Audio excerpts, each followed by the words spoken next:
Good afternoon, everybody. Welcome to the market close for Friday, August 16th, 2024. It's been a pretty good week. We have pretty much rebounded from, well, where we ended the week last week. Oh boy. So as you know, last week was just not too great. But I want to show you something right off the top. I want to show you something here pretty darn cool. All right. So this chart, it's not Bitcoin. It's the TSX. And what you will see is, as you can see, this is where we are right now. Here's where we were before the big crash. So we have, look at this. I'll throw a line in. You know what? Let's do it. Let's throw a line in. So we peaked up about here. If we draw a straight line, we're almost there. We're almost at where we peaked, but we're pretty darn close. That's recovery, folks. That is recovery.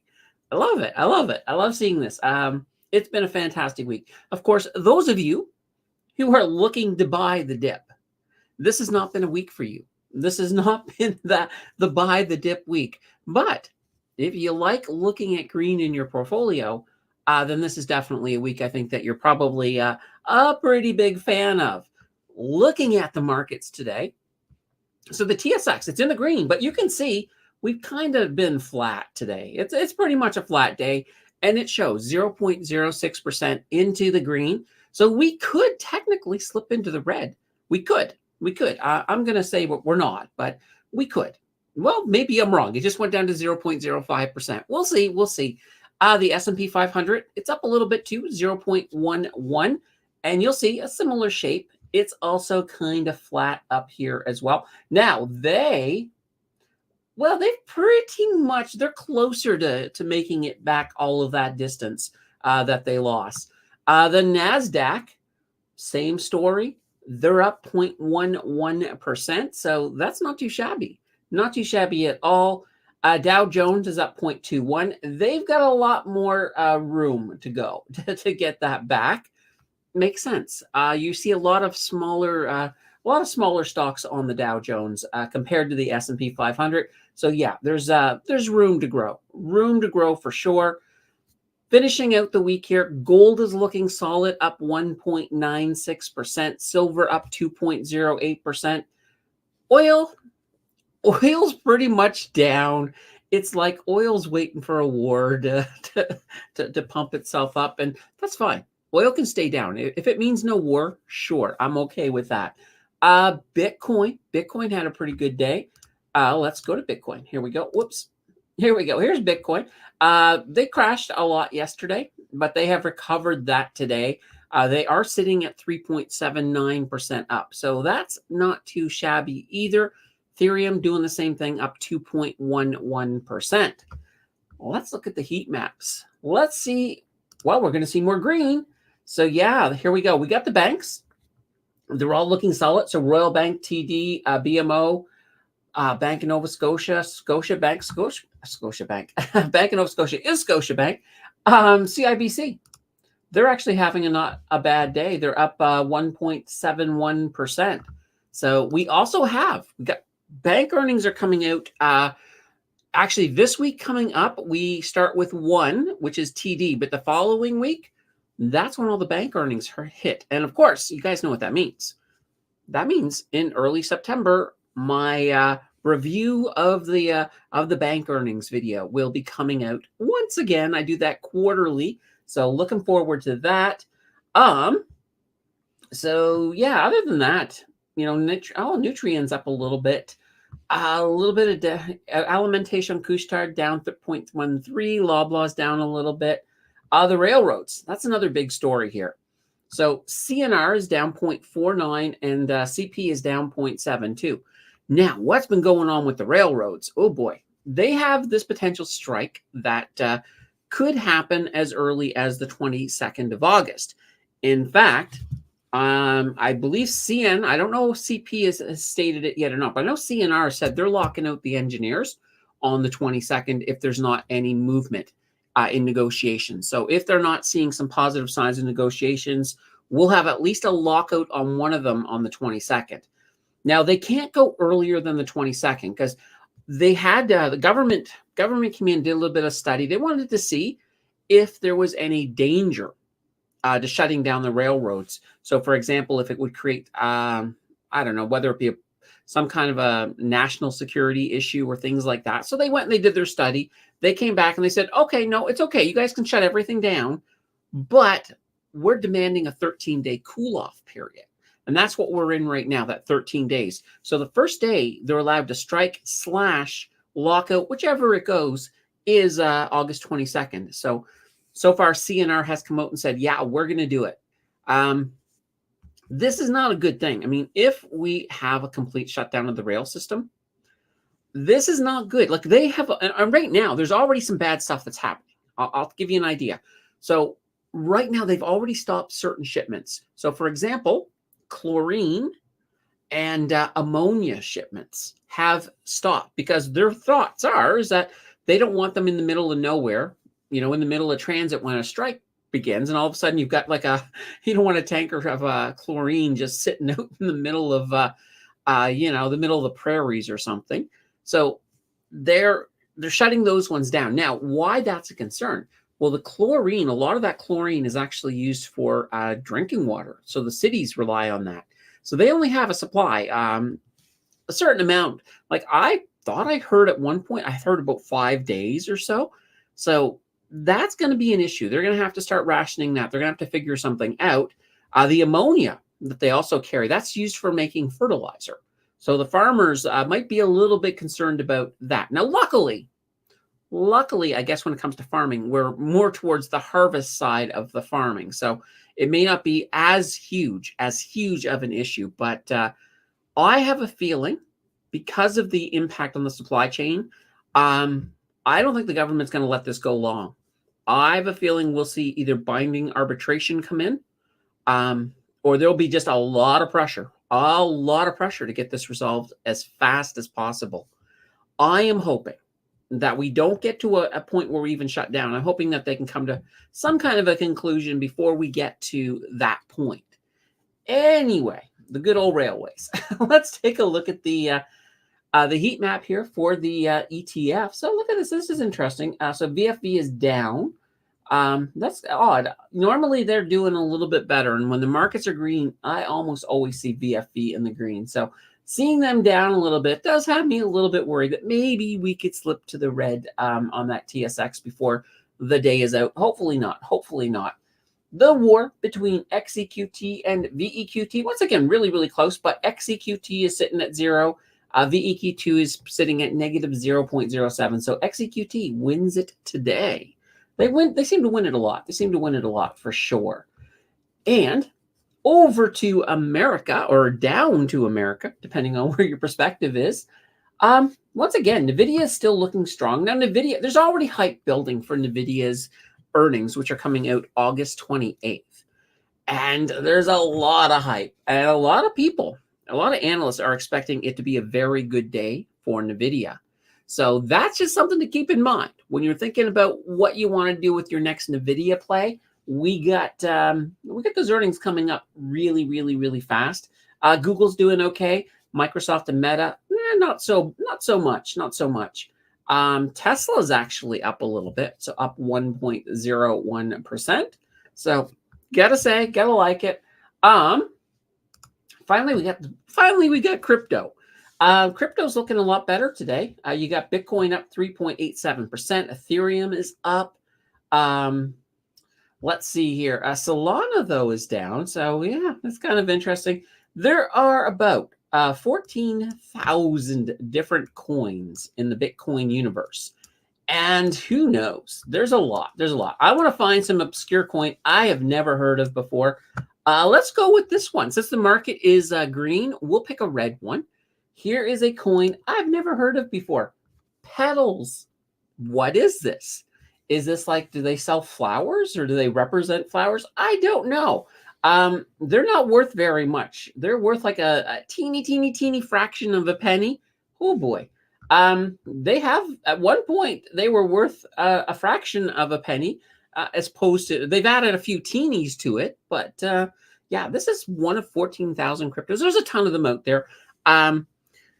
People like to refer to these as poop coins, although they tend to use the S word. I'm not going to do that. But yeah, this is a coin I'll never own. It's just, what can I say? It's our weird coin of the day. Don't know what it does. Don't care what it does. I still would love to know, but it's fine. It's fine. All right, let's get to the chat. You guys have been blowing up the chat. All right, we'll remove that. Oh boy, I had to scroll to get to the top.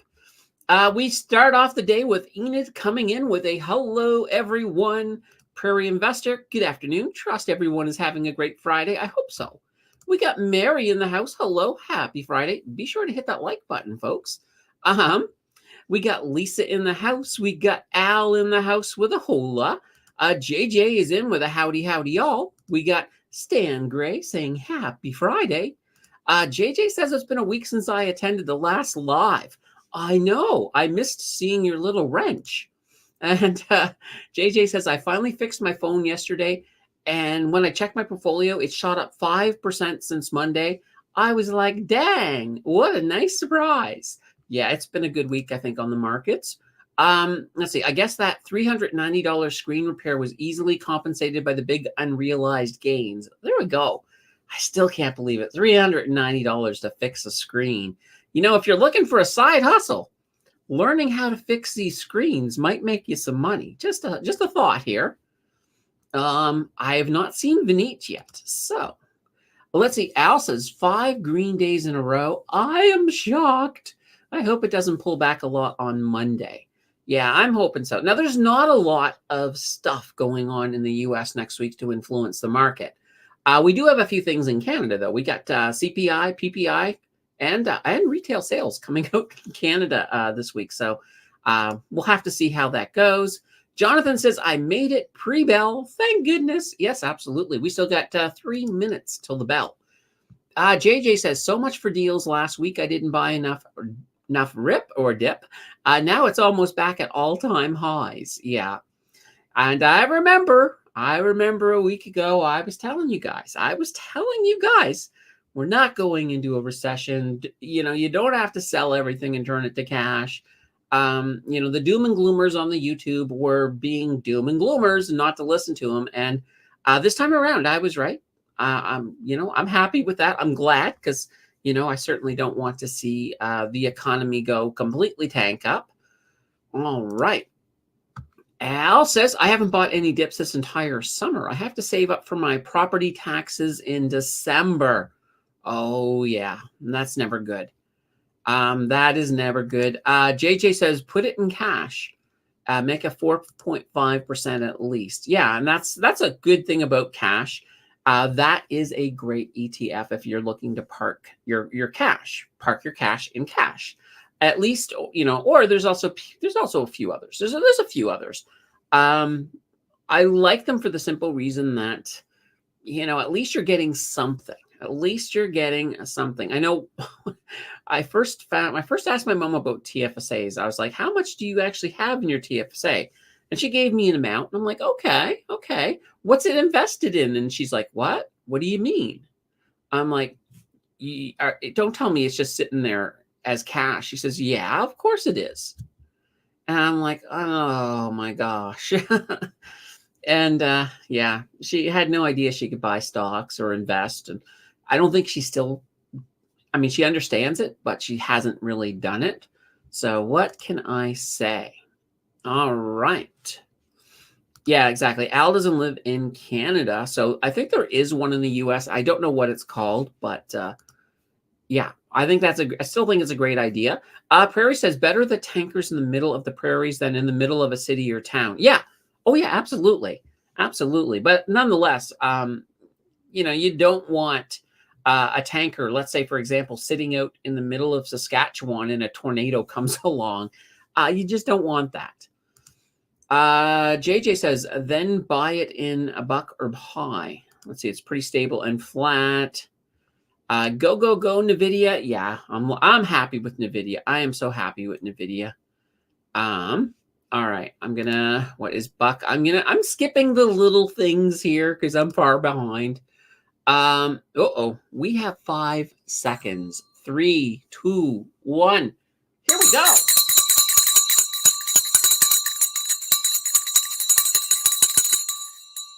And the market, folks, is closed. I love it when I get it on time. All right, we'll take a gander at the market here in just a bit. Let's get caught up in chat first.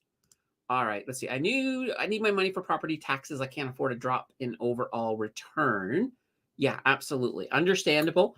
That's one of those things. I mean, when you're looking at an emergency fund or you're looking at money that's, earmarked for something, you want to be careful what you do with it, right? Sometimes you can say, let me just put it in this stock and, it'll make some money. Sure, it will. But when you need it, if that stock is down, you could be in trouble. That's why, for example, in Canada, at least cash is perfect because it's going to go up. You got no problem. So when I say go up, it's going to go from like $50 to 15, usually about $15.18 back to 50. And it just keeps on going in that one little trend. So if you buy it at 50, no matter what, you're going to get your 50 back. But you're getting that interest on side of that. You're also getting that almost 5%. So that's not too shabby. That's not too shabby at all. I don't know what they have in the US though. I don't know if they have a similar one that, you're safe, that you're not going to take a risk. So always, in a case like this, always err on the side of caution. Let's see here. JJ says, but there's a lot of money market cash ETFs out there. Take your pick.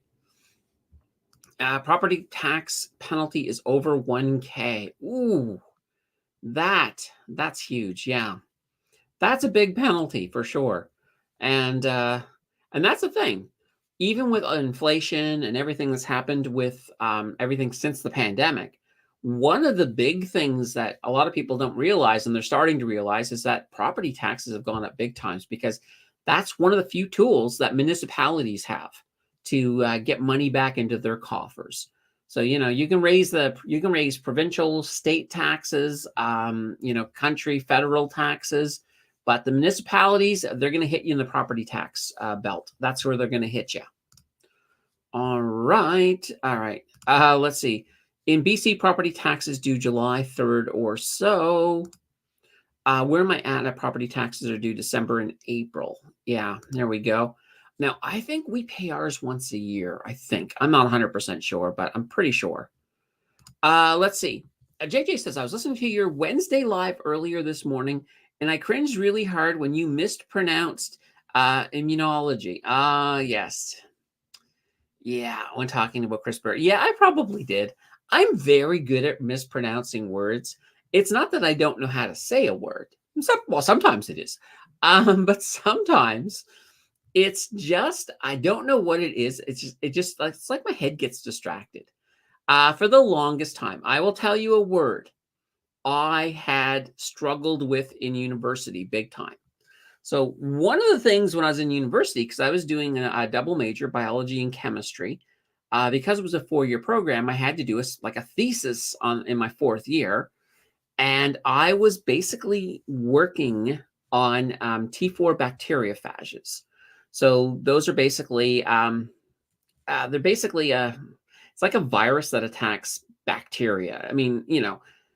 What I was doing is basically exposing them to radiation, see if I can create any kind of changes within the cell wall structure of these bacteriophages. So we had to use the scanning electron microscope, but the word I had a problem with was microscopy. And I can say it now, but boy, I'll tell you, it probably took me 2 years in university to finally get that word right.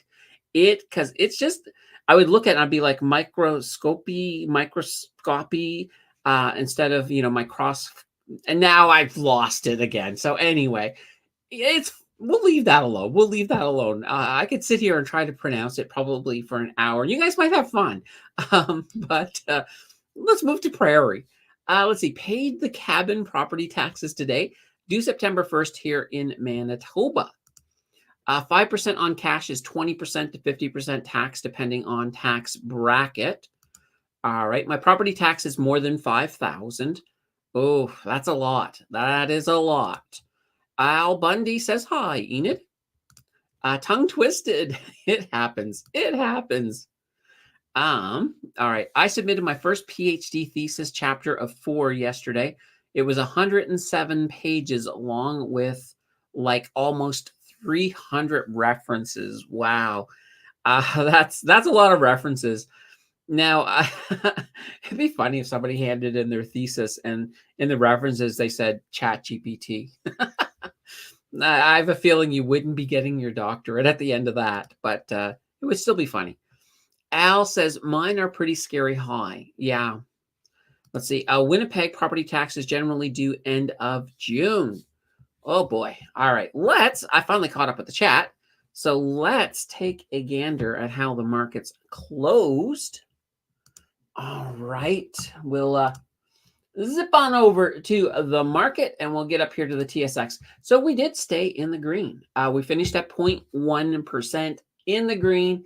It's a green day. It's the end to a green, mostly green week. So not too shabby at all. S&P 500, 0.20% up. The NASDAQ, it didn't get anywhere. It finished at 0. Well, technically 0.02. Now, this here is delayed. I don't know why the NASDAQ is delayed, but it's the one that's delayed here. So it's delayed by 15 minutes. So right now, when we're seeing negative 0.02, that's about 15 minutes ago. So it's still got about 10 minutes. Well, probably about 9 minutes left on it before we get a final reading on the NASDAQ. Dow Jones finished in the positive 0.24%, gold up 2.1, silver 2.28, WTI once again in the red, 1.65 down, Bitcoin 3.70 up, and Ethereum 1.96. I don't know if we have any big stories here on the Canadian market. Let's take a look and see who our really big winners were today. Oh, look at this. Ivanhoe Mines, 6.03% up. That's probably going to be our biggest winner. I'm going to just turn this over to even more bigger winners. As far as I can see right now, yeah, Ivanhoe had a pretty good day. But it's hard to say. This could just be recovery because if you look at here, they did have quite a bit of a fall. So that's probably just recovery, but still not too shabby. Not too shabby at all. All right. VFE still finished in the negative. Oh, that's too bad.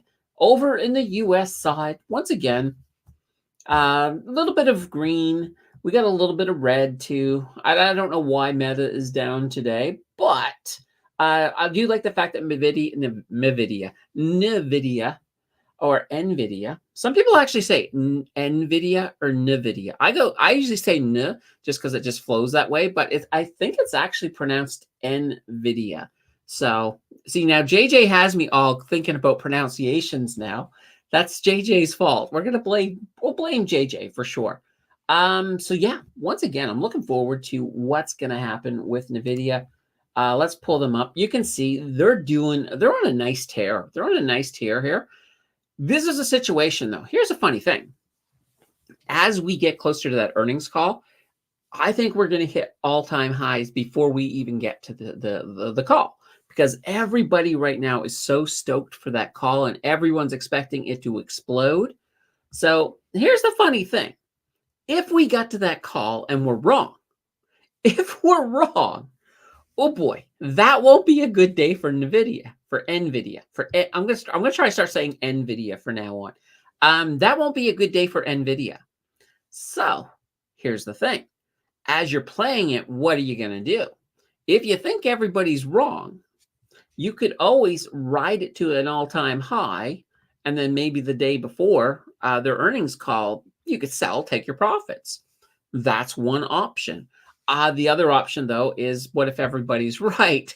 Then you'll be kind of sad that you sold the day before. So it's just one of these things that sometimes go through the heads of traders when they're sort of thinking what you're going to do. Probably the most logical thing to do is take some profits before it happens. That way there, if it does go down, you've at least got some profits and you can ride it out until it comes back up. But I do think we're going to have a good day.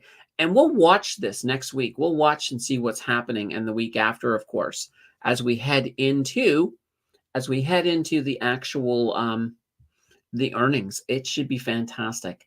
And the earnings is on the 28th, right? Let me just see here. Let's see here. August. Oh, there we go. August 28th is a Wednesday. Ha ha ha. So I think that earnings call probably is going to happen. Hopefully it happens at the end of the day, and it usually does. That means we will be doing a market close, and we can watch this explode together. We'll be watching the after hours on that 28th. Oh boy, that's going to be fun.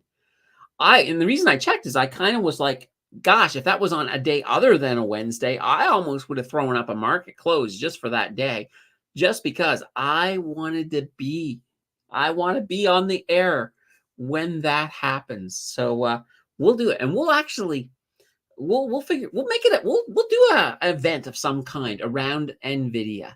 So we'll do something. I don't know what. I have no clue. This just came out of my head seconds ago, and later on I might be going, dear God, you just set yourself up a bunch of work. What are you going to do now? I honestly don't know. We'll figure something out, though. All right, back to the chat, though. Oh, wait a minute. We're not done yet. I'm just like saying, oh, let's forget about crypto. But no, we do have, of course, Bitcoin up 3.66%. Ethereum's up. What about XRP? Where the heck is XRP? Oh, here it is right here. They're actually up 1.09%. And as you can see, XRP, since this point here, they've been up a little bit, and they had a little bit of a fall, as a lot of crypto did at this point, but they're back up again. So not too shabby for XRP. All right, now let me go back to big head me. All right, and we'll get caught up here with, of course, the chat. Let's see. I never heard that word before. What, microscopy? So basically, think of it this way. The whole art of using an electron microscope is called microscopy, or using any kind of microscope, really. So that's what that word is. It's sort of like a grouping word for all of them. Let's see. That's happened in lab reports this past semester for sure. ChatGPT giving false references. Yeah, I mean, I love ChatGPT, but you have to double check their work, because it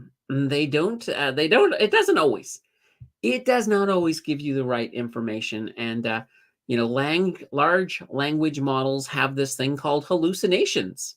So you kind of have to work around it. Now, what it's really great for is a couple of things. It is great for summarizing a page. So it's like, okay, here is a bunch of data. Can you just core out some key points for me? It's fantastic at doing that. It's also great at making pictures of beavers doing funny poses for this week. So that's kind of the thing I use it the most for. Because quite literally, that's what I was doing today, making some pictures and putting together the news for the weekend show. So that typically is my Fridays on my schedule. All right, so Patricia is in the house with a hi. Enid says it's Nvidia.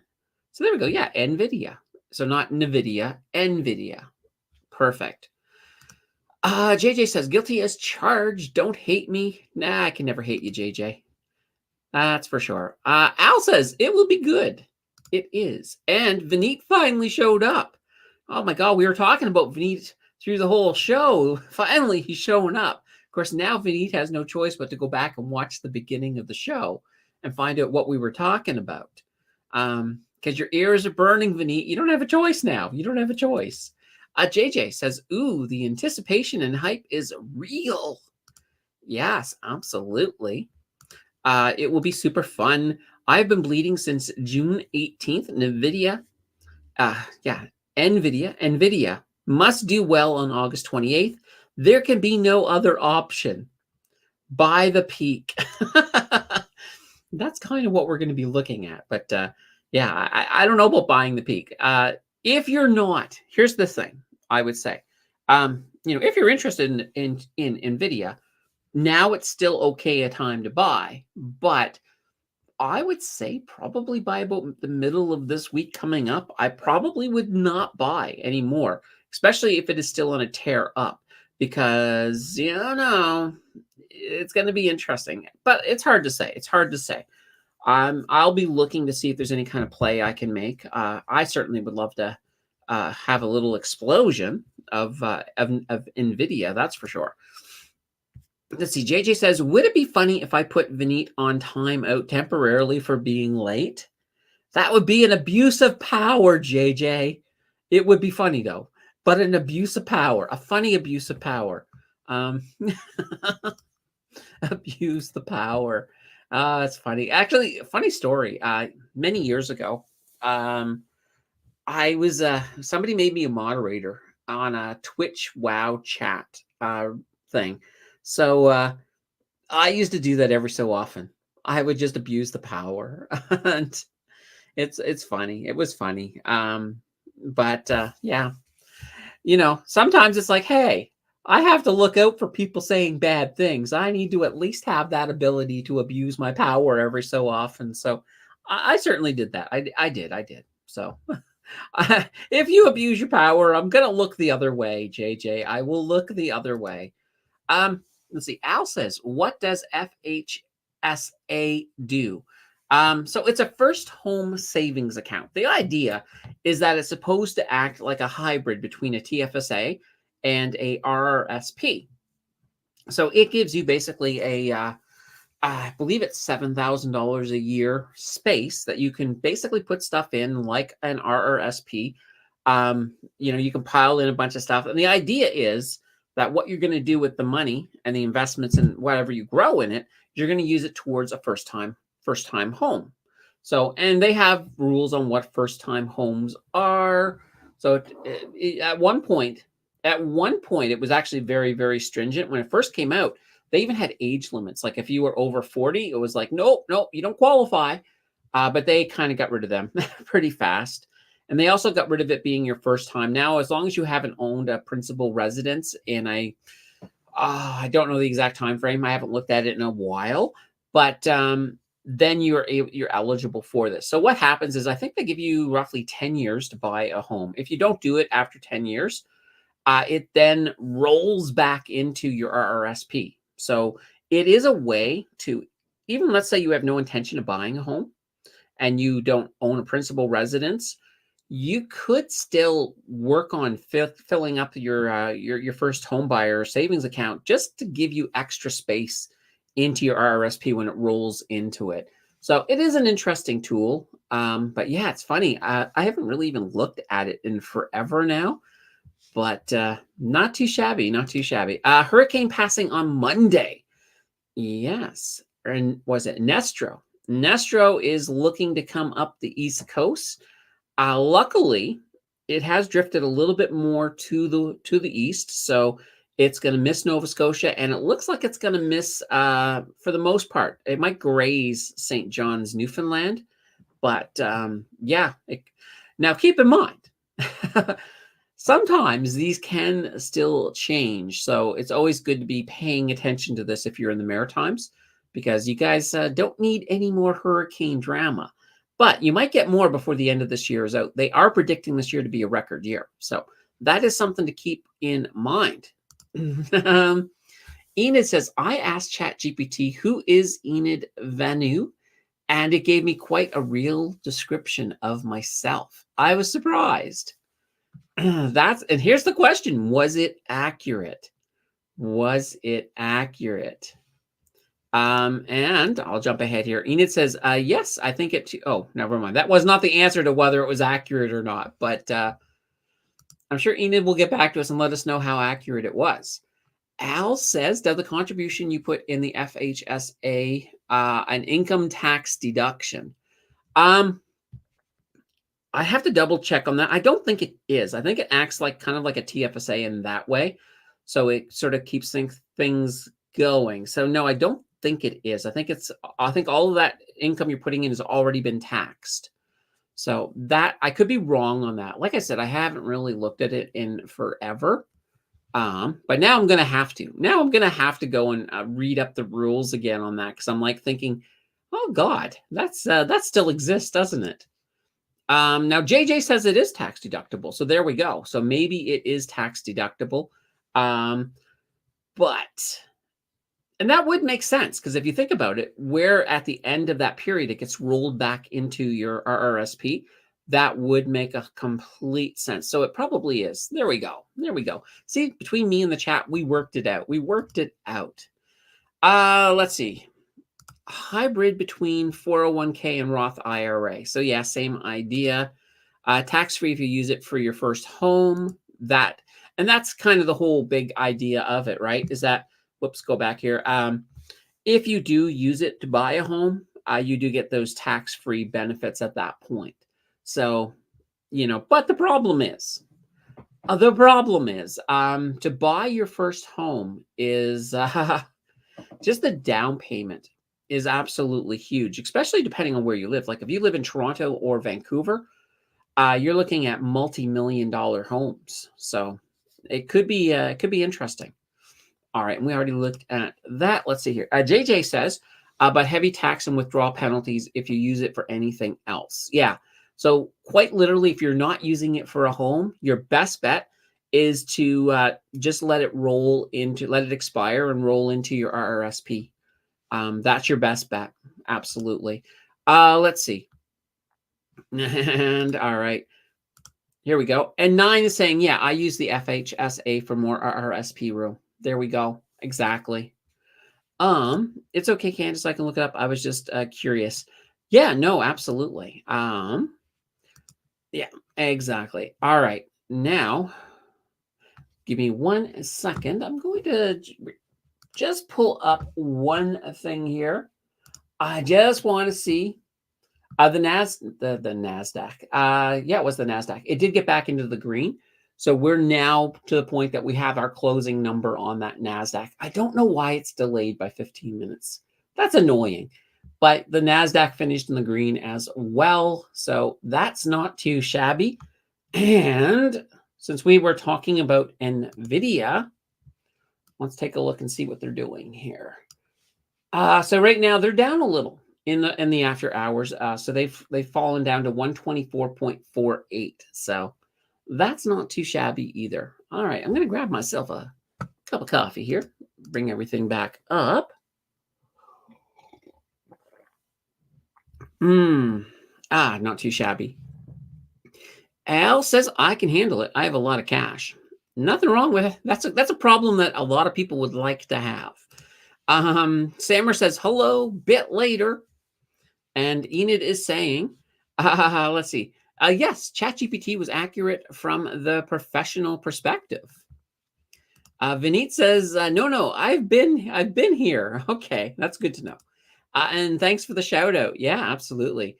Here's the funny thing though, JJ, if you were to abuse your power and time out poor Vineet, he's only going to know if he tries to make a message in that time, right? Because you could time somebody out. It just means that they can't type in the chat. So if they're not typing, like, like right now, for example, Mary isn't typing. You could time her out and she probably wouldn't even know. Just don't do it though. Don't time out Mary. Mary gets an exception. Let's see. So I'm at Choice Property Plaza. The sign has the ticker symbol. Nice. It is kind of neat when you see out in the real world one of these ticker symbols or something for something that you invest in. and then you're looking at people who don't invest and they have no clue what that even means. So it's kind of like we're in a secret club. So not too shabby. Let's see. It says tsxchp.un. Yeah, absolutely. Al says, I searched your name on ChatGPT and Perplexity. It was the first time I have seen ChatGPT beat Perplexity. There we go. And then Venice's like, I told you how to pronounce Nvidia a while back. Yeah, you probably did. You probably did. JJ says, subtle assassin. Now since JJ, since you've made fun of me for pronunciation, I'm gonna make fun of you for assassin because I think there's a missing S in there. I think there is. Just saying. Mary says, what? Hit the button, kids. Yeah, absolutely. So definitely hit that like button. When you guys hit the like button, it basically tells the algorithm that, hey, I'm enjoying this. This is probably something that is worth your time, algorithm, to push it out to other folks. So that's kind of what it does. So, it's an interaction, and it's actually funny. Here's a secret about YouTube. Anytime you hit that like button on a video, it does help with the algorithm. But the funny thing is, if you hit the dislike button, it helps the same amount. So it's kind of that funny thing. So if you are ever watching a video that you're like, I don't like that video, honestly, if you hit the dislike button, you probably helped the video. So just something to keep in mind. Let's see. Vineet says, I was driving, so couldn't comment. Oh, for some reason, I'm always, whenever I hear driving, I think of Vic. I don't know where Vic is. He's probably driving right now and didn't realize there was a stream. I will admit, though, normally I try to post up I try to actually start the stream at 2 o'clock. Not start it as in broadcast, but I try to, set it up in YouTube around 2. And I was a little late today. I was working on, like I said, I was working on the pictures and the news stuff for the weekend. And then I was like, I looked at it, was around 3 o'clock and I'm like, oh, I got to start getting ready for the stream. And then I'm like, wait a minute. I didn't put the thing up yet. So there may be a couple of people who are like, oh, I thought there was a stream on Friday. I guess not, that type of thing. So hopefully not. Hopefully, people will still catch it in the replay. That is not too shabby. Al says, the last 2 earnings for Nvidia the day after led to an increase in price by $100 per share. So I really can't wait for August 28th. Yeah, I am looking forward to August 28th as well. Enid says, I sold my Nvidia last week after recovery. Okay. Fair enough. But yeah, it'll be a funny thing. All of these people right now who've been going on the last week saying, oh, tech is going to crash. It's going to lead us all into a recession. The bubble for AI is gone. We're all, it's all bad. These are all, and the funny thing is these are the people who will be like, oh my God, I can't believe Nvidia is doing this. And they'll be like, they'll jump on the bandwagon really, really fast. So it's interesting enough. Ina says, what do you guys feel about the near future next month with the stock market? This is going to be a fun year. So one of the things I kind of like is that this whole year has been very unpredictable, especially with everything, especially when you start looking at the U.S. political part. I don't think I've ever seen an election year like this one. So it's been interesting. We're watching this thing, and it's kind of one of the interesting things is when it comes to Kamala, she almost doesn't need to do anything because, Donald Trump is just kind of doing it to himself. He's coming out and he's saying things that he really shouldn't be saying. Now, mind you, he did that last time. When he went, in his initial run against Hillary Clinton, he said a lot of things that after he said them, people were thinking, he's pretty much done now. And he's kind of doing a similar thing this time. But, we'll have to see. We'll have to see what's happening. I always look at it this way. I mean, I'm not a Republican, I'm not a Democrat, I'm a Canadian. So because of that, the only thing I really have with this election is that I'm pretty sure it's going to be entertaining. There's no way in the world I'm not going to watch the debate between Trump and Harris. There's no way I'm missing that because I think it will be very, very interesting. So I think it's going to be interesting. I think we'll have an interesting election down there. We do have, now speaking of elections, we have a couple of by-elections coming up in September. We got one in Quebec and one in Manitoba. What's going to be really interesting about these elections is that Wednesday, a brand new political party launched in Canada, and they're going to be running candidates in these elections. They've got zero chance. They got 0% chance of winning. But it's just kind of interesting that this is happening. It's a new party called the Canada Future Party. They basically say that we sit in the middle. We're sitting at the middle. We like some of the conservative fiscal policies. We like some of the some of the liberal I guess, I don't know, we call it human right, climate change type policy. So we'll have to sort of see how they're going to roll out.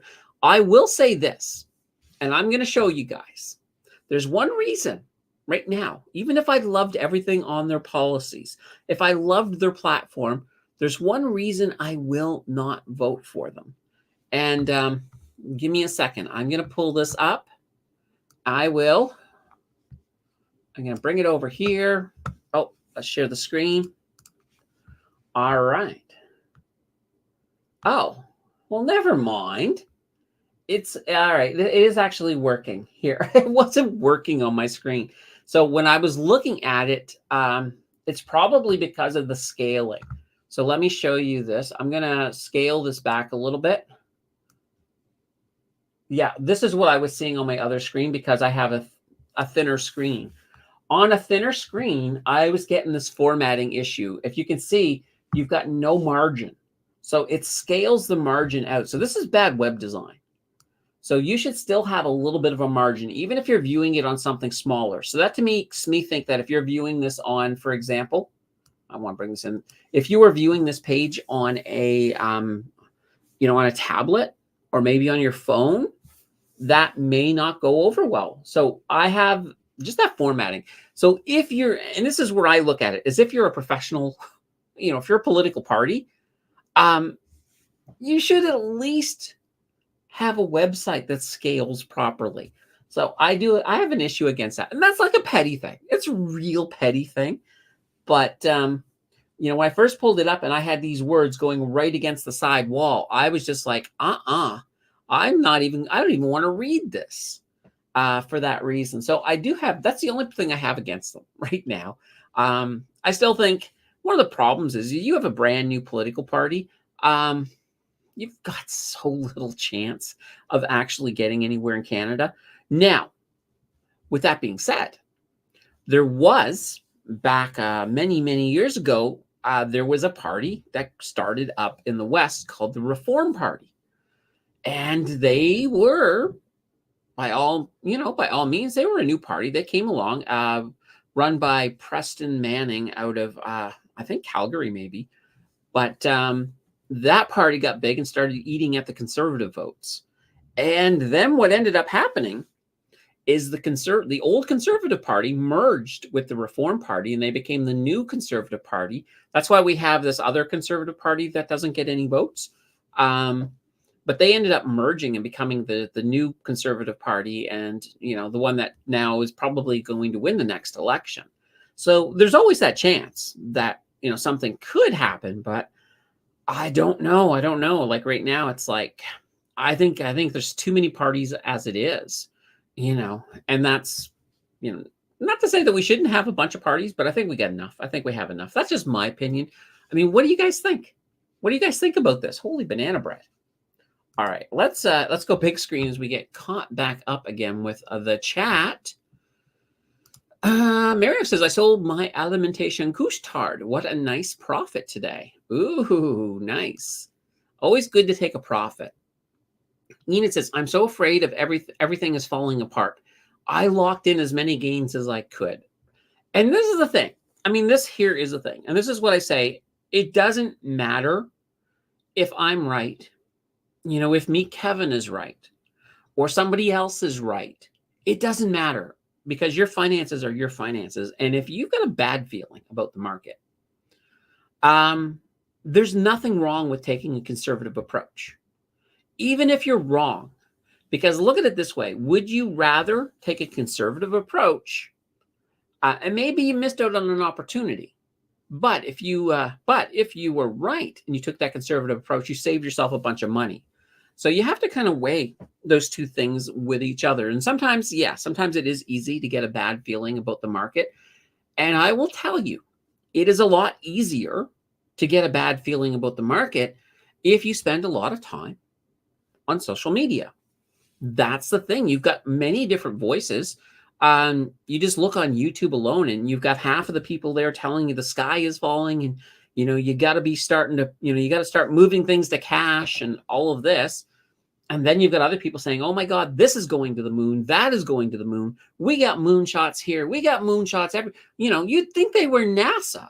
They have so many moonshots, but that's just kind of the way that it works. So you kind of have to take everything with a grain of salt. It doesn't matter who it is, even me. You got to take me with a grain of salt too.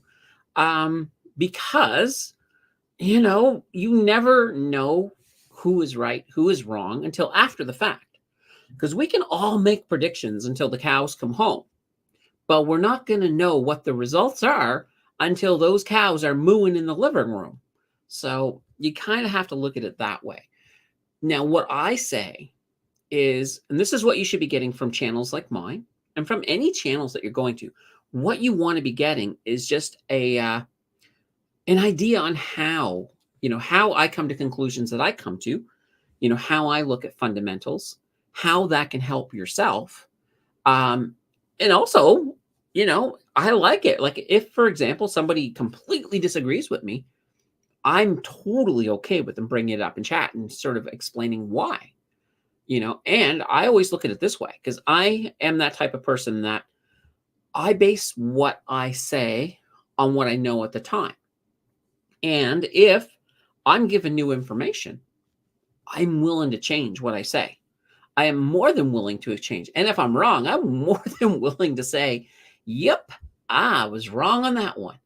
And that's kind of that fun thing. That's kind of like, that's why I look forward to every year I make some predictions for what I think. Now predictions are really long term, but every year at New Year's, I make predictions on the following year. So I'm at the point that I can't actually remember every prediction I made for this year. So I'm looking forward to the end of the year when I get to review those because we'll review them and we'll rank my predictions. That's always a lot of fun. All right. 9 says, I trimmed profits recently and hoarding cash in case of a crash. See, there we go. So 9 is sort of in that same vein as you are, Enid. And there's nothing wrong with that at all. Like I said, the big thing with crashes. So here's my philosophy. So if I think there's going to be a big crash, it's not that I'm going to move everything to cash.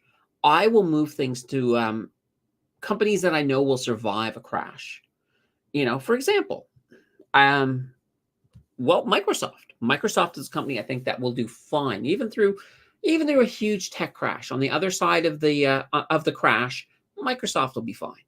So that would be to me what I consider a good company that I could park cash in. And even if it goes, way down, I know it's going to come back up. So I'm fine with that. If anything, that means I have a place I can actually put more cash into when they are down. With Canada, of course, we got most of our big 6 banks, I think, are all going to be fine on the other side. Companies like CNR will be fine on the other side. There's a lot of different companies. So anything that's kind of that blue chip, or if you're looking at ETFs, things like VFV will be fine on the other side. VEQT, XEQT, they'll both be fine on the other side. The thing you have to do, though, is if we move into something bad, is you have to get your emotions under control. You don't want to be that person who's watching things fall and says, oh my God, everything is going to zero. It's the Great Depression again. I got to sell and save myself. At that point, it's too late to sell. If you do, you're realizing losses. So if you're looking at a big market crash and you're watching, let's say, Bank of Nova Scotia, so Scotiabank, you're watching Scotiabank plummet. Well, here's the thing. Scotiabank's going to be fine on the other side. It's going to climb back up. And you have that option. Do you want to sell it and lose a bunch of your investment? And then when it's climbing back up and you start getting excited again, you're like, oh my gosh, I'd love to have some Scotiabank. Well, the worst thing is if you end up buying it back at a higher price than where you sold it, then that's just all kinds of money that's lost. So I kind of look at it that way. Now, when you're in the situation, so in a situation like now where things are doing good, we got all-time highs, so you've got some profits you can pull here and there. That's not so bad. I mean, you can certainly shift profits into a cash position if that's how you feel. And I think in Enid's case here, Enid's sitting on 50% cash. So, you're feeling pretty bad. You're feeling pretty bad about the market to be up to 50%. But hopefully that 50% is sitting in one of these cash ETFs. So you're at least getting some interest on it. So I'd like to see you get something back for it, because that would definitely be good. So yeah, that's what can I say? What can I say?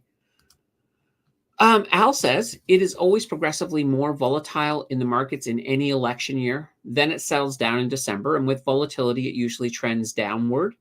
It's it's one of those things. A lot, and that's why a lot of people are making easy predictions. There's a lot of people out there saying, yeah, the market's going to be down until the election. Then things will start to look better. Well, yeah, there's going to be volatility. There's going to be ups. There's going to be downs. I'm not seeing a big down. I'm seeing that we may get more movements, like some of the movements that we've seen. Like take that crash, that little crash that we had. We could have another one of those. We could. It's possible. It may not happen. That's also possible. But if it happens, it'll come back. So you have to sort of keep in mind. So sort of look at what Al is saying, that there's going to be volatility. And what you want is you don't want to become a slave to that volatility. So when things are going up and down, you don't want to be, selling when things are down and buying when things are up. You don't want to be doing that. You just want to hold on. You want to, I hate the word diamond hands, but that's what you want to kind of do. You need to diamond hand some of your investments through that. And when they're up, if you're just too nervous, if you're a person who gets really nervous with volatility, then, following what Enid and even what Enid and Nine are doing, there's nothing wrong with taking some of those profits or taking, or even moving if your investment's entirely in the green and you're feeling bad and you're like, I just want to move that to cash, then do it. There's nothing wrong with that. But, if it's a blue chip, if it is blue chip, you're not going to have any big issues. I mean, you can leave it there. Just don't get scared. Don't get spooked as it goes down. If we run into a crash, this is a big if. So I'm kind of putting this out as kind of a as if type thing. So, if we knew, like if anybody knew exactly what the market was going to be doing, they'd be filthy rich. So nobody really knows. I think we're going to have a mostly green week coming up. So I think next week is going to be kind of like a continuation of this week. Now I did hear, I think Al said earlier, I hope Monday doesn't drop too much, because he's sort of thinking that maybe it's going to correct a little bit on Monday. That's possible too. I mean, see, we both could be right, or we could both be wrong, and it could be just something flat where we have a very, very flat week.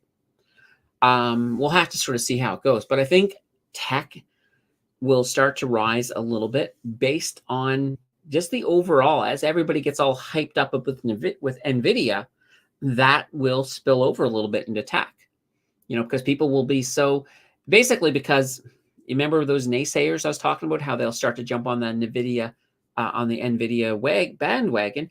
Well, they won't be yelling as loudly about the AI bubble, so people will start panicking less about it, and that will be overall good for tech right across the board. All right, Jay says AI tech is only useful in a military application at the moment. Well, Yeah, it's kind of scary to think that AI does have some military applications. Um, here's the interesting thing. Um, if you look at what we currently have in AI, you might be able to easily say that. But there is a lot of AI that is behind the scenes. There's been a lot of AI behind the scenes for a long time. And we're not talking about like there's more than one type of AI. Like most of the AI right now that's for sort of front and center is the large language models. So there are AI, like there's been AI in your car for long time. In a lot of different things, we have different things. Like they're not super smart AIs, but they're still AIs. And we're going to see, I mean, things are going to continue to basically to get better. And here's a funny thing, because we exploded so fast initially, people have this expectation for AI to explode just as fast going forward. And there will be times that we will hit mesas. So a mesa being like a flat piece of land. So we will move up, we'll move sideways a bit, we'll move up. So it'll come in bursts as things happen. And in a lot of ways, probably the next big burst that we're looking to see is when ChatGPT releases version 5. And that one has a lot of incredible stuff behind it. And there's tons of leaks that you can go look at on, on YouTube. But I always say, take a leak with a grain of salt because it may only have part of the information. So yeah, I mean, I think AI is going to explode again. Now, I have heard rumors that that OpenAI has basically, I don't want to say agreed, but they're kind of in that situation where they want to sit back and not release it before the election because they don't want the more advanced capabilities being used to influence kind of what's going on. So especially if it's better at deep faking and all kinds of stuff like that, they probably don't want that out in the hands of the current candidates, or at least their staffs. So we'll have to see. We'll have to see. It'll be interesting. Nonetheless, I definitely think that will be interesting as well. All right. Al says, if Trump wins, he is right wing. The markets will be more green over the short term. That is true. That is true. At one point, and this is kind of part of a lot of the volatility that we've seen recently, the market had priced in a Trump win after that disastrous debate between him and Biden. The market had priced in Trump winning. And of course, when he stepped aside and Kamala stepped in, that changed things. So that added sort of a bit more uncertainty to the market. And that, of course, helped fuel that uncertainty. I think, and this is my opinion, but my opinion is once we get past these surprises, once we move into the fall and we start getting into September, I think we're going to be a lot better. Like, I think, for example, the market will kind of know that, okay, well, it's perhaps not a Trump victory, but it will at least be sort of in some kind of an equilibrium as we sort of wait. So I think that will actually be good for the market. Now, yes, if Trump wins, that could definitely be good for the market. But I think if Kamala wins as well, I don't think the market's it's not gonna tank if she wins or anything like that. I have heard I have heard interviews where Trump has said that if she wins, it's going to be a straight shot into a depression. That is probably not true at all. So you got to take what Donald Trump says with a grain of salt. So I always like to advise that. Let's see. Enid says, "I hope Trump wins. Not a dull moment with him in power." No, that is certainly true. That is certainly true.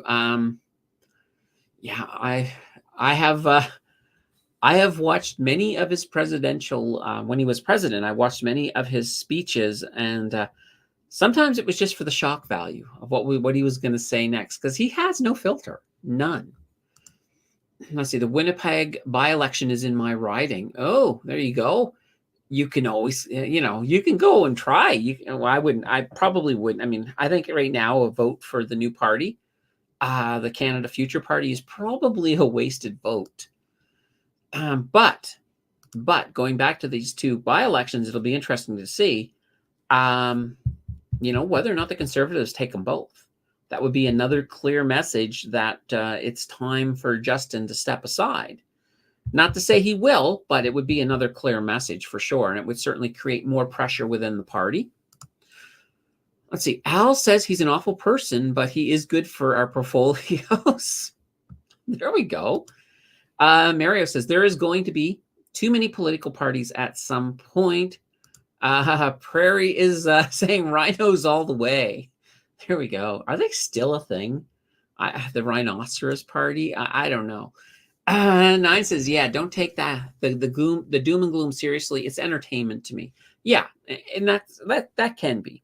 In some cases, and this goes, and I know every so often I throw a little thing at me, Kevin, but sometimes he uses the doom and gloom to get you in, but then he at least gives you some data and gives you an idea why he thinks the way he does. It's time for some coffee, folks. Oh, that's good. All right. Yeah, the mooing and I must be really far behind because I said that quite a while ago. All right, let's try to get caught up here. Let's see. Since starting my market investing journey January, the only position I've sold is money I parked. Yeah, there we go. So, and PSA. Yeah, there's, once again, that's another cash ETF.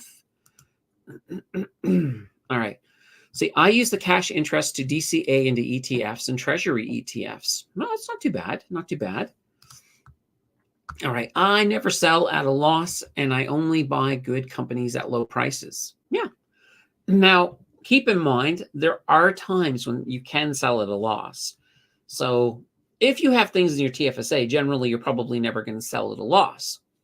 But when you are outside of that and you're looking at, you can do like tax loss harvesting. That's where you're making some sideways moves. They can make sense. They can actually. I was talking to somebody the other day. I think it was Ian. I could be wrong, but I think it was Ian. And he was mentioning he was doing a tax loss harvesting where he was actually selling it in his taxed portfolio in his personal account and moving it into his new contribution room in his TFSA. And that, to me, I was like, ooh, that's a brilliant one. Because in that case, you're creating the fake loss because you're technically not losing anything, right? Because you're just rebuying it in your TFSA. You're just moving the money there, rebuying it there. But you've created that loss on paper that you can then apply against a gain and not pay taxes. So I was like, that's a brilliant move. That's a very brilliant move. So now I'm kind of like, if I ever get to a point where I have a lot outside of a registered account, that's a move I think I would probably make every single year because there's nothing like a tax loss harvesting that you don't have to pay back ever. So that's kind of a cool thing. Sammer says, I don't like volatility, so I increase my BTC position. So your Bitcoin, and Bitcoin's having a good week. They're having a good, at least the end of the week is good. Al says, I have like over 80% of my retirement in Nvidia. Oh boy. So Al is hoping for a big explosion. Now here's that thing.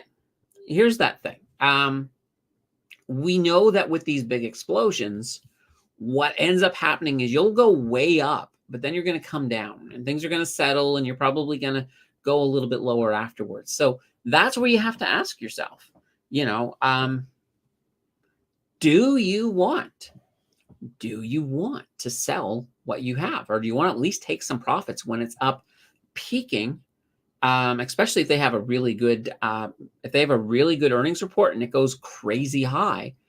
You may want to take some profits, because it's going to come back down. And, if you're in your TFSA, of course, you have to wait 30 days. You have to wait a month before you can buy back in. But, a month after that peak, is it going to be different? Well, you know what? Let's take a look. I'm never going to get caught up, am I? All right. Here we go. We got Nvidia. I'm going to change this right now because it's on the 1 hour. Let's change it to the 1 day. All right, we're going to go to a 1-day chart. I'm going to pull this down here a little bit.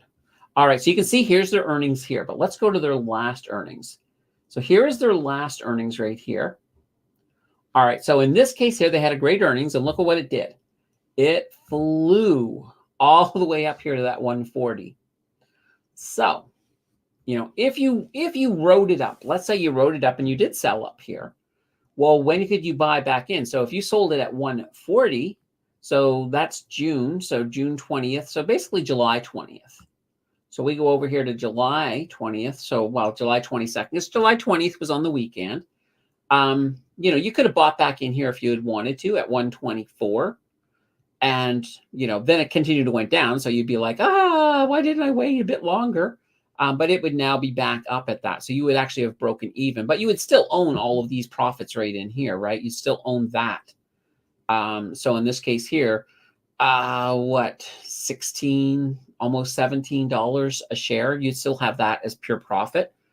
Now, if it was coming down here and you could have waited, imagine if you had waited and you maybe you bought it about here, down at around 111. Oh boy, that would have been a fantastic, a little bit of a thing. But that's what a lot of institutions do. So when you hear about institutional investors, they're doing stuff like this. They're riding this up. And once they see enough sign that it's starting to go down, like they're probably not going to sell it right there because you'd need a crystal ball to do that. But when it starts coming down here, they might be like, okay, you know what? Let's maybe sell it about at here, maybe at 130, 131. And then they'll just sort of ride this down. They might, they might kind of kick their butt here a bit, but it's just kind of the way they work their algorithms and trying to figure out the way something is going to move. So that is something to keep in mind. So as right now, we're on this road back up.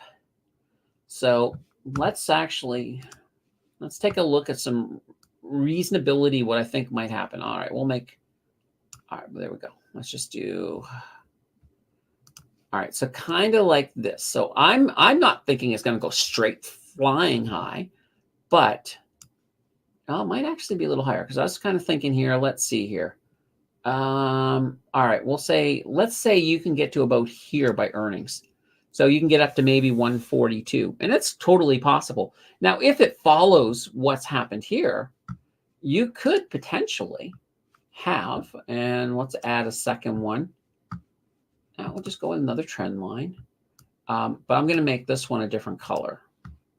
We'll make this one orange. So, you could potentially, have a situation where it goes crazy for a little bit. Maybe you get up to like 160. Maybe. It's hard to say. Because the market's kind of funny the way it works. But that's if you're following what's happened in the past. But you got to keep in mind that there is other factors that can come in. So, every time is different. Even though it did this in the past, it doesn't mean it's going to jump up as high as I think. I do think it might get to 141, 142 before the earnings call on the 28th. I think it can do it. But will we have this huge explosion afterwards like we did last time? So as you can see, here was that explosion right there. That was a pretty big one. I don't think we'll have one as big. Maybe, for example, maybe the explosion is much smaller. Maybe we only go to like 150. But it's kind of one of those things to sort of play, look at the environment, look at how things are going. So just something to keep in mind. All right. I'm going to get caught up this time, I promise. All right. All right. So I'm at the point that's because I'm behind, I'm not going to answer. If you guys say something to somebody else, I'm just going to sort of skip those ones. All right. Al says, I started my investment journey in January or February, so I'm not looking for sympathy. Okay, fair enough. It's a learning curve. So it's definitely a learning curve when you do buy, especially when you first start. Just something to keep in mind. Bought CNR at 151.35 and sold it today. Not too shabby. Now, and I think Enid is sort of looking ahead at the future and saying, oh, it's probably going back down with these strikes. It might. That to me would be like, might be another opportunity to get some more in. I have no intention of selling my CNR. It's for me a foundation hold forever stock. Let's see here. Oh, yeah, absolutely, guys. Hit the like button if you have not yet. I'll have a drink while you guys all hit the like button. Go ahead, do it. I'm drinking. You got nothing better to do. Oh gosh, that was good. And I think I tasted some blue. So I know at least one of you guys hit the like button. Thank you. Um Cowichin says, wish I could have bought my way more at $7 to $8 though. And that's the thing. When you look at the past, oh boy. So many prices I wish I could have had. And the funny thing is, if you actually went back to that time, you're kind of sitting at that point because you don't know what's going to happen. You're thinking, oh, this may be expensive. I don't know about this one. So that happens quite a bit. Let's see. Last earnings, it was nonstop for 2 weeks. Yeah, and that's kind of where we're at. February earnings was plus $100 the next day. Yeah, yeah, absolutely. No, there's going to be some plays.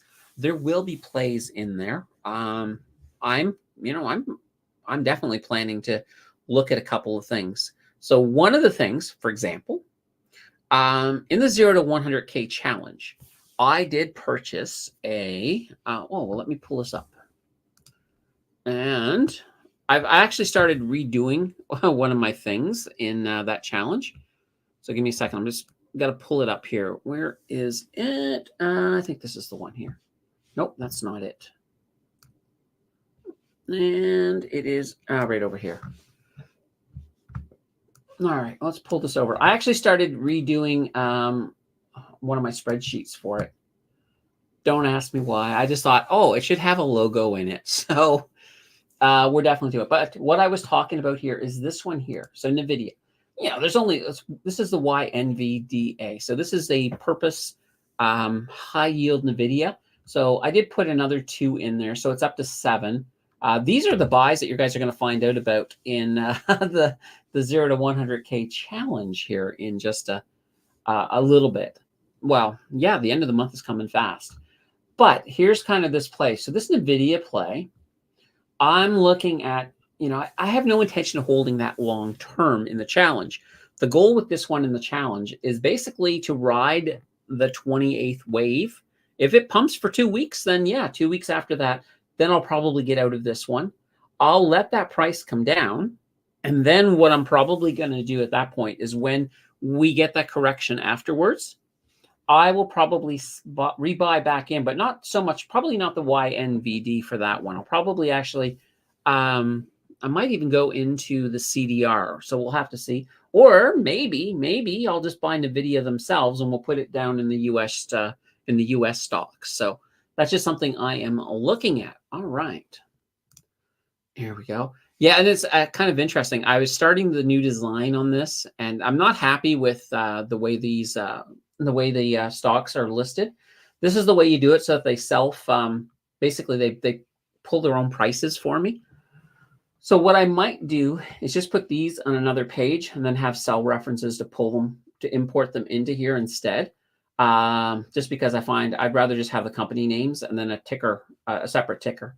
So I'm looking at that as something I still want to change on that. I am planning to make this spreadsheet available on the Discord. So I'll probably put it on the Facebook group as well, just so you guys know. All right, I'm going to move this down. So speaking of the Discord, we do have a Discord. So this is our Discord over here. There is a link down below. I'll give you guys a link right now. For anybody who has not yet joined on the Discord, let's click on the invite people. We will edit this and we will go to whenever. All right, generate a new link. Here we go. I'm going to drop this into chat for you guys. So this here is the Discord server. It is pretty popping.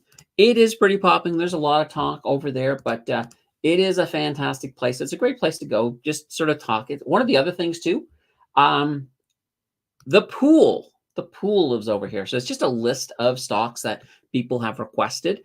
This is when when I put up the vote. So on the community tab, you'll see I put up votes for deep dives. This is where I pull it. So these are all requests. So I just sort of go through this list. Sometimes I will skip a company. So right now, for example, I really want to do the BMO, but I'm like, I would rather do BMO after the earnings call. So BMO you might see them pop up in the voting in September. So just something to put in there as an idea. So, I have some ETFs in here. I could use more ETFs. I don't have a lot of ETFs. So, and you got a couple of ways that you guys can request them. On the bottom of any video, any live stream, in the comments, you can just say, hey, can you throw this or this in the pool? Or can you do a deep dive on this or that? Fantastic. I'll grab them. I'll bring them over. There's also over here, deep dive requests. You can come in here and you can actually put them in here in Discord if you want. That's cool as well. There's also over on Discord a requested video. So if you have an idea for something that you'd like to see a video on, feel free to drop it in there. No guarantee I'm doing it, but I will read it, and I might end up doing a version of it. If it's fantastic, probably do it right away. So I kind of look at it that way, because I love your guys' input, and I try to give you guys what it is you want, because hey, why not? Why not give you guys what you actually want to see, opposed to me taking wild guesses at what might or might not work for you guys. So that's one of the things I definitely do like. So that is our Discord. So just something for you guys to be looking at. All right. And Kawachin says, I bought a bunch of RMAX, looking forward to future rate cuts. Oh, I love RMAX. I almost made it through a live stream without bringing up RMAX, but lo and behold, nope, I did not make it through. All right, RMAX. So this here has been one of my favorite little new ETFs. So it's the Hamilton REITs Yield Maximizer ETF. So right now it's sitting at $17.40. And it hasn't been out that long. It started at $16. So it's already experienced a lot of crazy growth. That's absolutely cool. This also has a pretty high dividend. So in this case here, 9.268%. It's a monthly distribution. So that's not too shabby either. The interesting thing about this ETF is 50% of it is US REITs. The other 50% is Canadian. So the US REITs, they've been doing okay. So they're already off to the races, and that's helping this big time. And now that we have rate cuts happening here in Canada, this is good. This is actually the Canadian sides are starting to pick up. We're starting to see some growth, and that's absolutely fantastic. Well, I mean, give me a second here. Where did I put it? You gotta love it when I put something somewhere and I'm like, where is it? Right. I'm trying to see around the camera. That's why I'm doing this weird thing here. There we go. So if we look at this, for example, all right. So I've got a REIT in here. Well, there's RMAX right there. So there's RMAX. You guys will find out I added another 5 shares to RMAX to take that up to 10. Right now, it's sitting at 4.03% on the total return. That was a higher return, but I, of course, had to buy the new ones at the higher price, but I have full confidence that it's going up. Here's what I was looking for right here, RioCan. So RioCan, you can see it's already started. We're already up 2.91% on it for the total return. So that's not too shabby at all. And Timber Creek Financial, they're not officially a REIT, but they pretty much behave exactly like a REIT. They're up right now in the total return 10.84%. So right now they're leading the way. So gotta love Timber Creek Financial. Let me pull them up over here.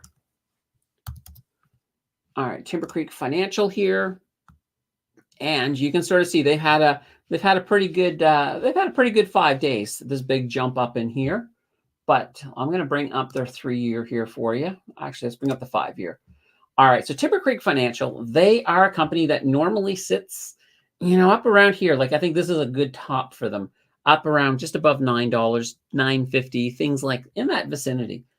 Now, after this year, of course, the pandemic, bang, and they got back up there. Then we had a bear market, and then, of course, raising rates.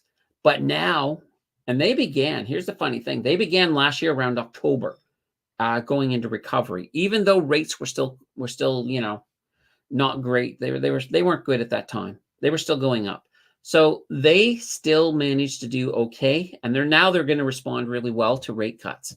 So this is a company that I do plan. I'll probably sell them once they get up above $9. But boy, we're getting there faster than I thought. We're at $7.90. Oh man. And I bought in, what did I buy in at? I think I bought in around $7.36. So we're doing good. We're doing good with that one. So I uh definitely love Timber Creek Financial. And it'll be interesting too. Like this one here, I'm not in a super rush to sell them only because once they do get up above 9, I mean, you're still getting, like right now, the yield on them is 8.824%. So they do pass a lot of their profits on. So I'll reevaluate them up here, but this is just one of those ones that what am I gonna do? What am I gonna do? So another interesting one, by the way, is Air Canada. So I added Air Canada to the challenge, and you'll see that coming up this month. And already, since I bought them, they're already up 4.42% from the price that I purchased them at. So that's not too shabby either. All right, let me. There we go. Let's get back to this. Enid's saying I have to look into RMAX. Is RMAX a decent hold for a cash account? Well, RMAX is not a cash account. Even though I have a lot of confidence in them, even though I believe that price is going to continue going up, and the chances of that not happening are small, they're not a cash account. They're just not, because they're not. If you're looking for a cash account, you got your PSA, your cash. RMAX is going to be just an opportunity to, and here's a funny thing. If I had an ETF that was doing exactly the same thing as RMAX without the covered calls, I'd be in that too, because then I wouldn't have any of that upside potential being capped on me. So, one of the things with this one is I just don't know one that has the unique composition that this one has. So for that reason alone, I'm in there. I'm in there for sure. Let's see. Jungle says currently the only red in any of my accounts is TELUS. Oh boy. Mohammed says MPW. MPW. Let's take a look here. MPW. So Medical Properties Trust. That's a U.S. account, a U.S. stock. All right, let's take a look here. I always like to start with that 3 year. So they've struggled. They have struggled. Look at this. That's quite a struggle. They've come down, mostly flat since then. They do not have. No, they do have a dividend. Look at this. Ooh, 12.17%. That's pretty high. Quarterly dividend, 15 cents USD per share. All right, let's take a look and see. All right, so they are a trust, meaning that they're probably holding multiple medical accounts. Okay. Oh, they are. Okay. Oh, a healthcare facility REIT. Okay, so they're actually a REIT then. Oh, that's very interesting. Okay, so they have healthcare facilities. All right. Interesting. United States, Germany, and UK. So I like where they're at. I like the healthcare. As you know, and I keep talking about this, is that as we continue to move up, as not we, but I guess we as people, as the boomers continue to move up, they are going to need more healthcare, and that doesn't matter where you live, whether it be the United States, Canada, the UK, Australia, Zimbabwe. It does not matter. That's going to cause a lot of need for these type of services, and and these services, of course, need real estate. Hence, where REITs come in. Now, if we take a look, I want to take a look at one thing here with this one. Let's go to their key data. I'm kind of curious to see whether or not they're profitable. They're not profitable right now. So right now they are struggling. Like, look at this. Return on equity of negative 17.79, return on assets negative 7.29. So that I would definitely be concerned about, that you're running into this non-profitability. Now here's an interesting thing too. They had to cut their dividend. Apparently their dividend at one point was 29 cents. Like, I have to ask myself, if you're not profitable, why are you paying out such a high dividend? So if anything, I would be a little concerned. They've already shown that they will cut their dividend. And I would assume if they don't turn things around soon enough, they'll probably cut it again. So I would say be a little careful with this one. I would definitely. And Joe is throwing in something here. Let's see. Their largest tenant went bankrupt. So the company is going through a struggle. Yeah, exactly. That explains why they're not doing any better than what they're doing. So looking at that, yeah, I could see that there was an issue. And now Joe knows the issue. So I would be a little careful with this one. They may recover. They may very well recover. And maybe getting in at this low price could work out for your favor in the long term. But I would be careful with them. I would just be careful. I would absolutely not put in more money than I'm willing to lose. That's what I would say on that one. So yeah. Oh boy. Let's see. David says, I know you like EIT.UN and noticed it on your spreadsheet. I have held this for a number of years, but I'm thinking of selling once this reaches 1450. Okay. Um, it's kind of interesting. The story of EIT is very interesting. At one point, like if we go back to around the time of the pandemic, we didn't have a lot of covered call ETFs out there. So for high income options, EIT.UN. So, Canoe EIT was they were the kind of like the gold Cadillac, and people loved them for that reason. Now, one of the other reasons as well is the fact that they have a good history. They have a strong history of, pulling off what they do. Now, of course, there's a dark side to EIT, and that dark side is return of capital. They're going to do it. There's no way around it. So I personally say don't hold EIT outside of your TFSA or your RRSP. If you have it in a non-registered account, you are going to pay bigger capital gains when you sell it. There's just no way around it because that adjusted cost base keeps coming down. Time to have some coffee there. So yeah, that adjusted cost base, it's going to keep coming down, and you will end up paying more taxes than you really should for that reason. But if you want a reliable dividend in your TFSA, then yeah. And I mean, here's the thing, 1450. If we take a look at their past, and let's do that. Because here's the funny thing, even though a lot of people are going on about EIT saying, oh my God, it's absolutely a growth stock. It's like a big total return stock. It really isn't. It's really an income stock. And let's go to 10 years. And you can sort of see. So pre-pandemic, they had this range that they stood in. So basically from about 1050 up to about 1230. So that was their range. And that was something they held like crazy. Then we had the pandemic. And they recovered well from that pandemic. They made it through the bull market that followed. They made it all the way up to 1450 once again. But now they're starting to settle in once again, but they've got a wider variation. So from about 1250 up here to about 1450.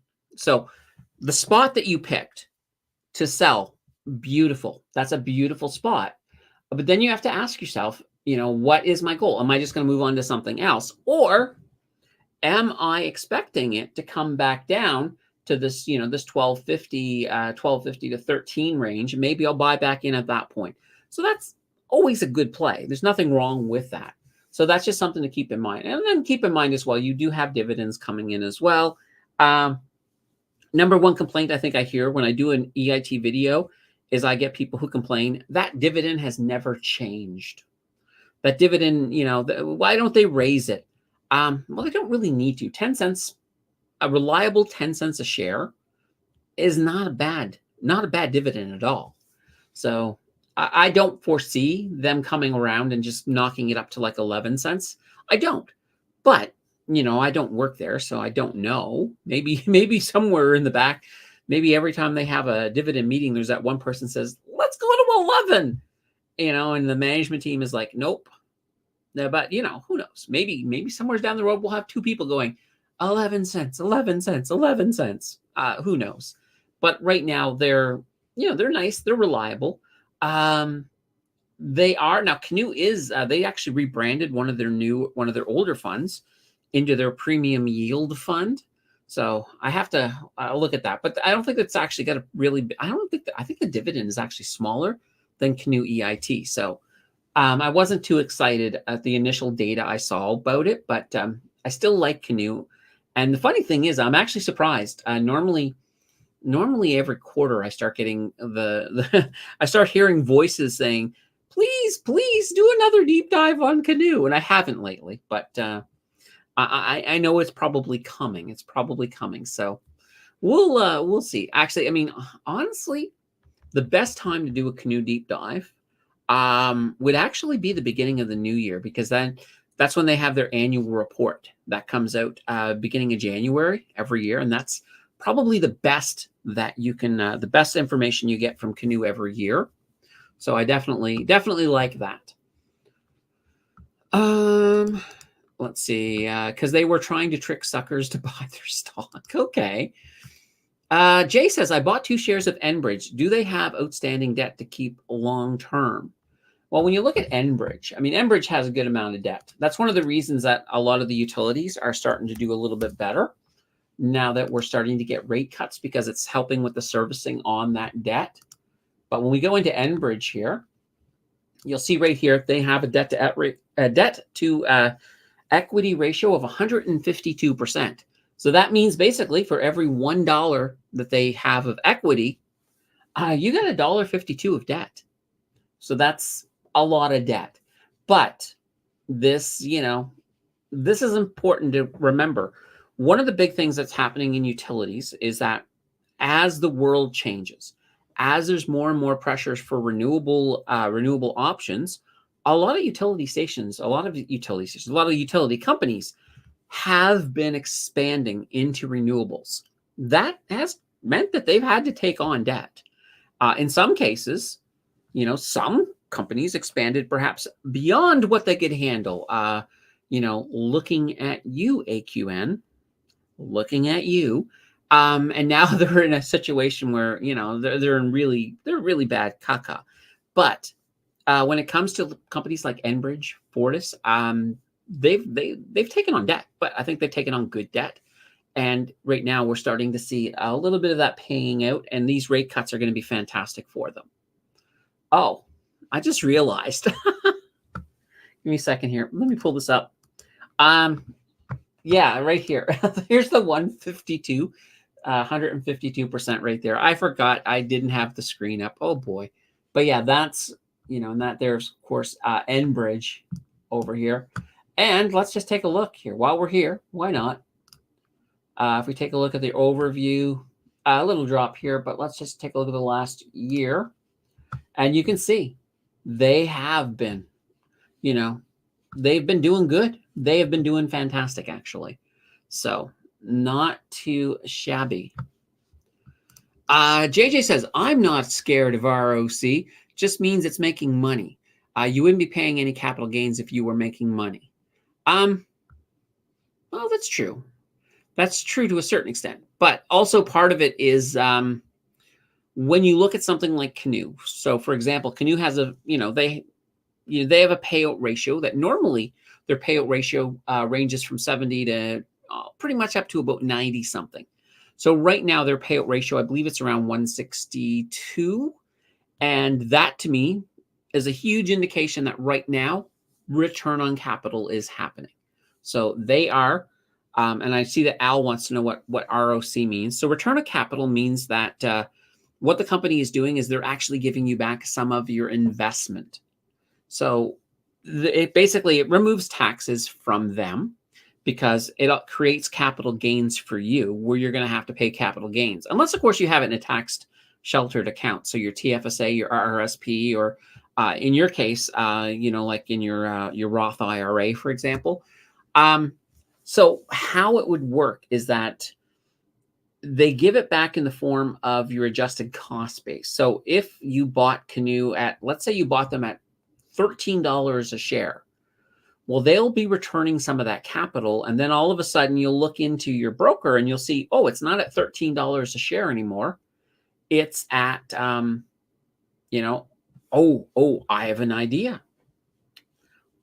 have an idea.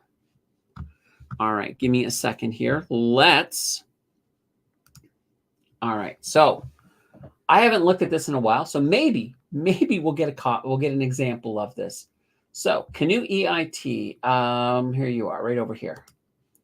So right now, my adjusted cost base, 12.9285. All right, give me a second here. I am going to, I need to log in. I'm going to check out and see where it's at and see if we've actually got some ROC in action. Of course, if I don't, this will be a huge letdown, but we'll try nonetheless. All right, here we go. All right, so I'm going to bring this here over. I'm going to attempt to bring this here over. All right, so we're looking at, as I said here, 12.9285. Let's actually take a look because I haven't updated this in a while. Bummer, 12.9285. Okay, so none of this come across right now. But what will happen is every so often I will log in and that number will be a little bit lower. That is return of capital coming through. It lowers that adjusted cost base. In this case, they call it an average unit cost, but that is your adjusted cost base. So yeah, that's kind of what we're looking for. Darn it. That would have been brilliant if it had already happened. I'm like, darn it. It hasn't happened yet. So what can I say? All right. Here we go. There we go. Now I got everything back. All my screens back to where they should be. All right, let's remove that for the moment. Kawachin says, I'm seeing a lot of opportunities and I'm wondering if you have looked into the difference between investing for dividends or selling and buying to get best capital appreciation. Well, I'm by nature, I'm a total return investor. So that's what I do. I have a few that are higher dividends, sure. But a lot of times they're not there for the long haul. So right now, for example, like with Bitcoin, right now, I currently am holding BTCY for now, but I'm probably looking to swap that out with a regular one soon. I've been holding that during the volatility. As we start to move into, whether we get this parabolic move, if we start to move into that, I will be selling it and buying BTCB, one of the, I think, I can't remember exactly the name of it, BTCB. I'll be buying one of those. Well, let's leave it at that for now. It's a Friday. But yeah, it depends on what the market is doing, right? So sometimes I will make moves based on market behavior. And, there will be things that change. But the beautiful thing is, too, when I do go from BTCY to BTCB dot anyway, I can't remember the exact letters. But when I do make that move, somebody, you guys are probably already telling me in chat, but when I do make that move, that's an opportunity in one of my videos to sort of talk about it, explain the reasoning behind it.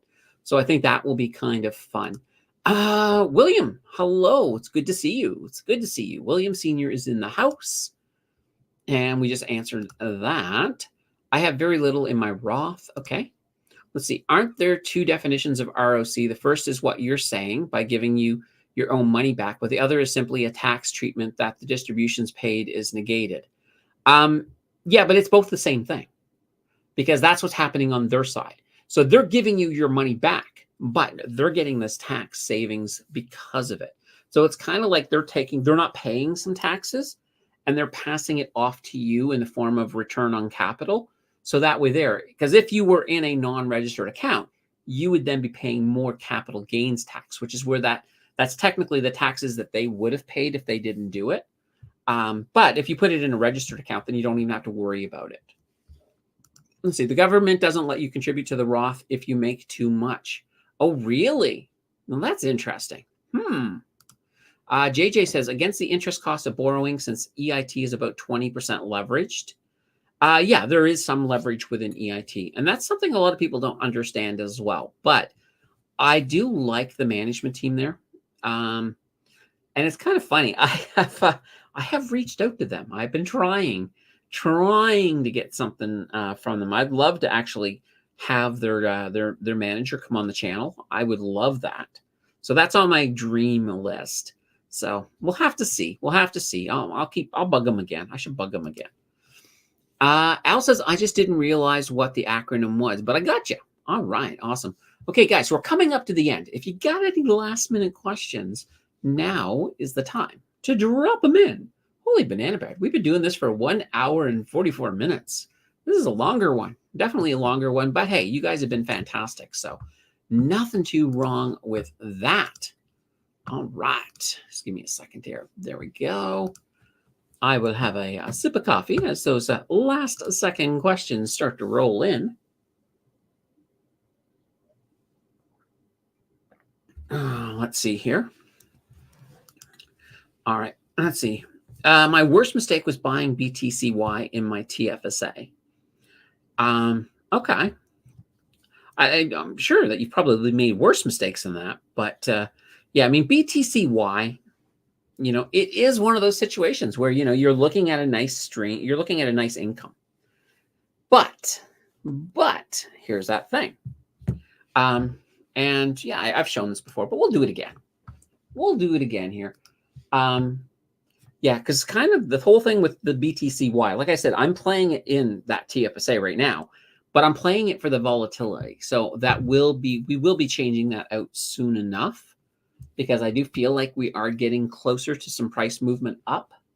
I don't know if it'll happen before the next 0 to 100K, but probably within, I would say before the one after that, it'll probably be changed out. But here's this thing, BTCY.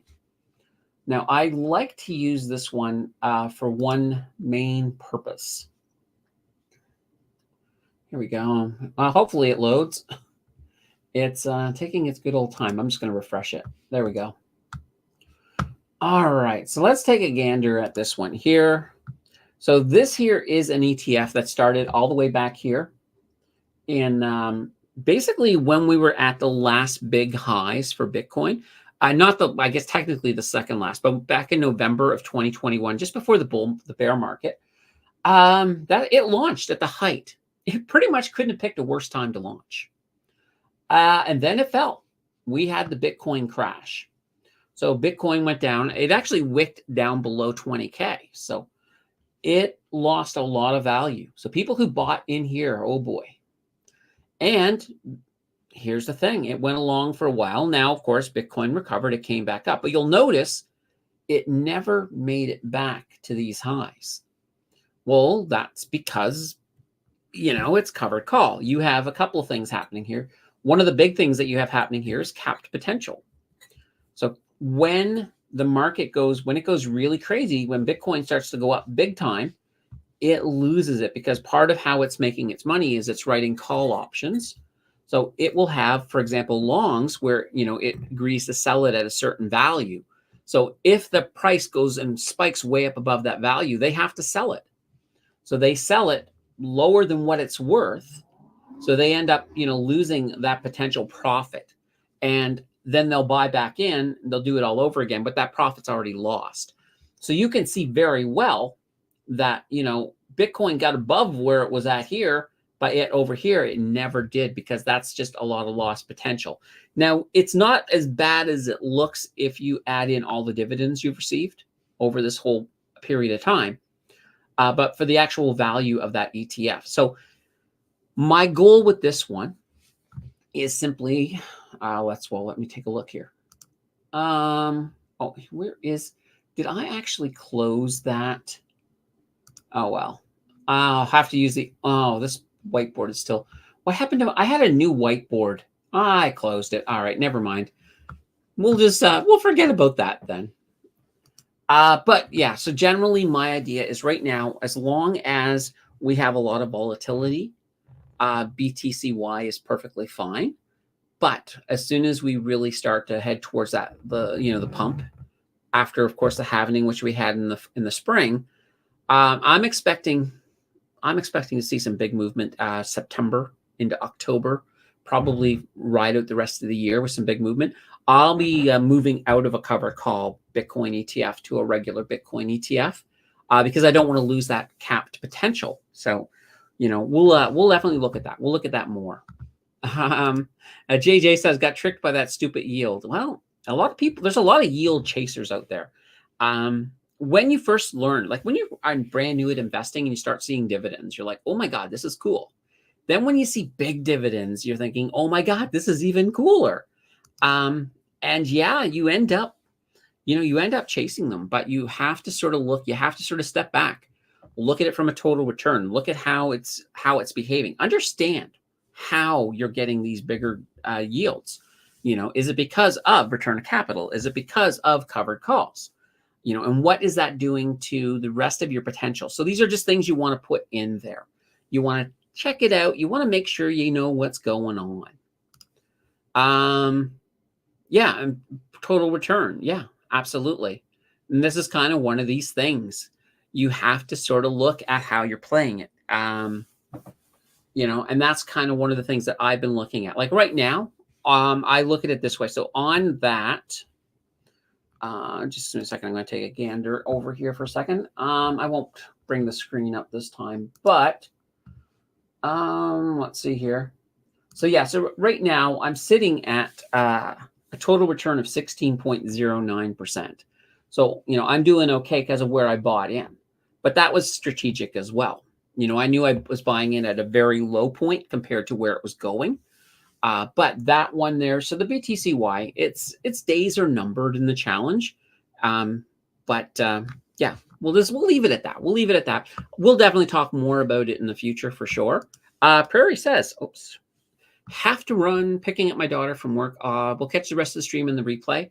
Have a great weekend, everyone. Well, take care, Prairie. I don't think the stream has that much left, but we'll see. Al says, my worst mistake was buying mutual funds and listening to advisor to invest in bonds, Europe, emerging markets in Canada, and only having 15% max in USA. Yeah.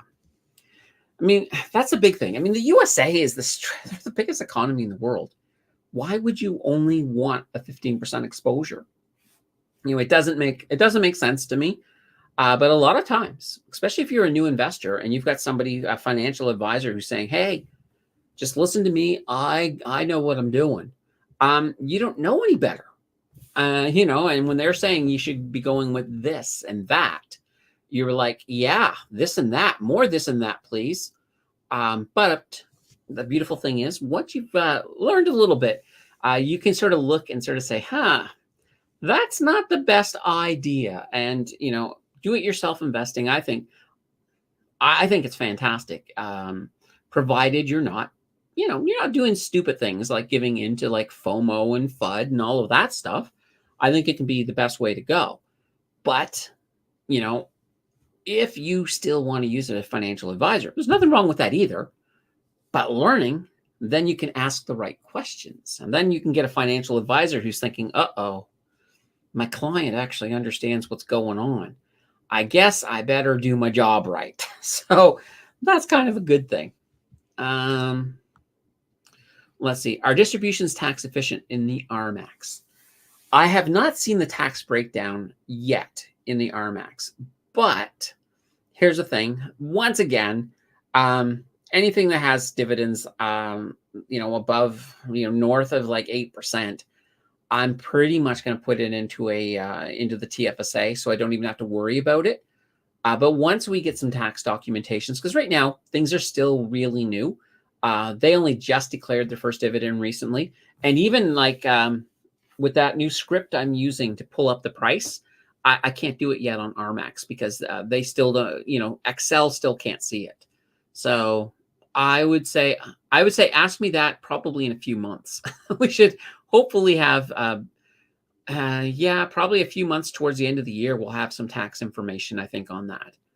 But of course, it could actually be there right now, and I just haven't had a chance to gander. But I'll pay attention to that. I'll see if I can find out, because that would be kind of curious. JJ, AQN wasn't my biggest loser. BTCY was, especially my TFSA with limited contribution room. At least it's paying my something while I slowly recover something. Yeah, it depends on where you got in, too. That's kind of that one thing. Yeah, I think definitely, especially in the challenge as we move forward, I'm looking forward to starting to explain a few little things and start to make some interesting little moves. that I can show in the challenge. So I'm looking at doing a whole bunch of little things. Like the Air Canada, that's going to be part of what we're going to be talking about in that video, because that was kind of one of the strategic moves. Oh boy, that's why. Yeah, oh God. So you bought back at that beginning, that big hump. Let's just go back. Let's go back. Let's go back here. Whoops, I'm pretty sure we still have it, don't we? No, that's a Discord. Oh, here it is over here. So you bought up in here. That is not good. Not good at all. That's why you are burned. Yeah. And it's one of the things, like when we talk about why I love RMAX, is that this here ETF, like I said, launched at the worst possible time, just before a Bitcoin crash and a bear market. You couldn't have picked a worse time to launch this thing. RMAX on the other end launched at the best possible time. So they're basically the polar opposites. So that's the kind of thing. And with RMAX as well, like I said, if I had a non-covered call ETF that was doing 50% REITs in Canada, 50% REITs in the US, I would be on them. I would be on them. Keep your eyes open. If you guys see something, like that, I want to know. I got my eyes open, because but for now, I think this RMAX is going to do fantastic. So I'm happy with it. And guys, when I'm talking right now, this is not the RMAX. This is the Bitcoin yield one. We'll just go back to RMAX. So yeah, this is one I'm looking forward to, because I think it's the exact opposite. They bought at the exact right time, and you can already see we've already got some movement. If we watch September, if we get rate cuts in both Canada and the US, holy banana bread, that will be good. You'll probably see this push up to 18. I don't know about 19, but you'll definitely see this move up into the 18s, I think. So that'll be kind of cool. And plus, as I said, I've already received one dividend from these guys. So, that's not too shabby. That's just a little, to me, that's just icing. I'm riding this one for the movement up. I probably, once we're finished the rate cuts, and most of the momentum is gone out of that market, I probably will sell out at that point, just to be honest, because that's kind of the way I'll look at it. Let's see. My bonds averaged like 2% Europe, 5% Canada, and like 6%. And Canada was like 6 to 7%. I don't remember emerging markets. They did so poorly. Ooh, yeah. Kawachin says AQM was my first buy as well, and it tanks a week later. Oh. Yeah. Enid says, is now a good time to start a position in RMAX? Well, a month ago was the best time, but I still think it's a good time. Like, we're only at the beginning of this rate cut cycle, and real estate is going to be one of these sectors that's going to do really well, especially in Canada, as we move deeper and deeper into it. And I think it's going to be strong in the US as well. So I'm liking it. JJ says RS supposedly is non-covered calls, but it's 90% Canadian, 10% US, and it's also a split fund. Yeah. I have looked at RS many times, and I do like them, but they just don't excite me. I like the 50-50 split, to be very honest. I really like that. Let's see. I'm going to sell all but one RMAX so it stays on my radar for next cycle. Okay, fair enough. Question: is it better to buy US dollars now, or after the first rate cut in the US? Well, that's definitely a good question. Like right now, we're sitting at, I think, almost 73, but I think 72.9, I think. Well, heck, I got it over here. Let's just go over here. We got to 73. So yeah, we're sitting currently at 73 cents. So here's the thing with buying US dollars. Will the rate cut? So will that rate cut drop the US dollar? It's hard to say. I would say right now, 73 cents is not, I don't think you're going to see much higher than 73 cents. So I would, it just depends. It depends, I think. Personally, yeah, I mean, it depends on how much you're also moving over to at that point in time. But for me, 73 is not bad. Will we get to 75? Maybe. But I think for now, you got a little bit of time. Maybe watch this for the next little bit. See if you can pump it up a little bit higher. I'll do a little more research as well for you, Enid. See if we can find out a definitive answer. Because right now, it's more speculation. It's more speculation, I think, than what may be going on. Because I haven't really been looking a lot at Forex, which is currency. All right. So once a rate cut occurs, theoretically, and this is kind of what I'm thinking, theoretically, the US dollar will be worth less, but it is theoretically. So we have to sort of see, because keep in mind, we're cutting rates at the same time. So will that effect sort of equal out each other? That's kind of where I'm kind of thinking, but we'll have to see. JJ says, just buy and pray. There we go. Less, but there are a few factors involved, like the strength of other dollars in market. Yeah, exactly. Thank you so much. And here, I plan to convert $50,000. Yeah. And I can understand why you want that best conversion rate possible. Also, look and see, sometimes looking between different, I don't know if you're using your bank to convert or how you're converting. You might want to look at that as well. Like, I know some banks, like I think EQ Bank has pretty good conversion rates, but just shop around a little bit on that as well, because you want to get your best deal possible, especially when you're dealing with something as large. Let's see. Have you looked into the National Bank SP? Do you think they'll stay afloat for a while? The National Bank SP. I mean, I like National Bank. That's who I use. That's my brokerage, actually, is National Bank Direct Brokerage. I think National Bank is doing fine. I don't see them in any danger whatsoever. Yeah, no, I like National Bank. And if I don't know what you mean by SP though, but yeah, we'll leave that. Hey everyone, good day, G Marks. Good to see you. You're coming in at the end. But hey, why not? What you going to buy or want to buy? Let's see, Gambits.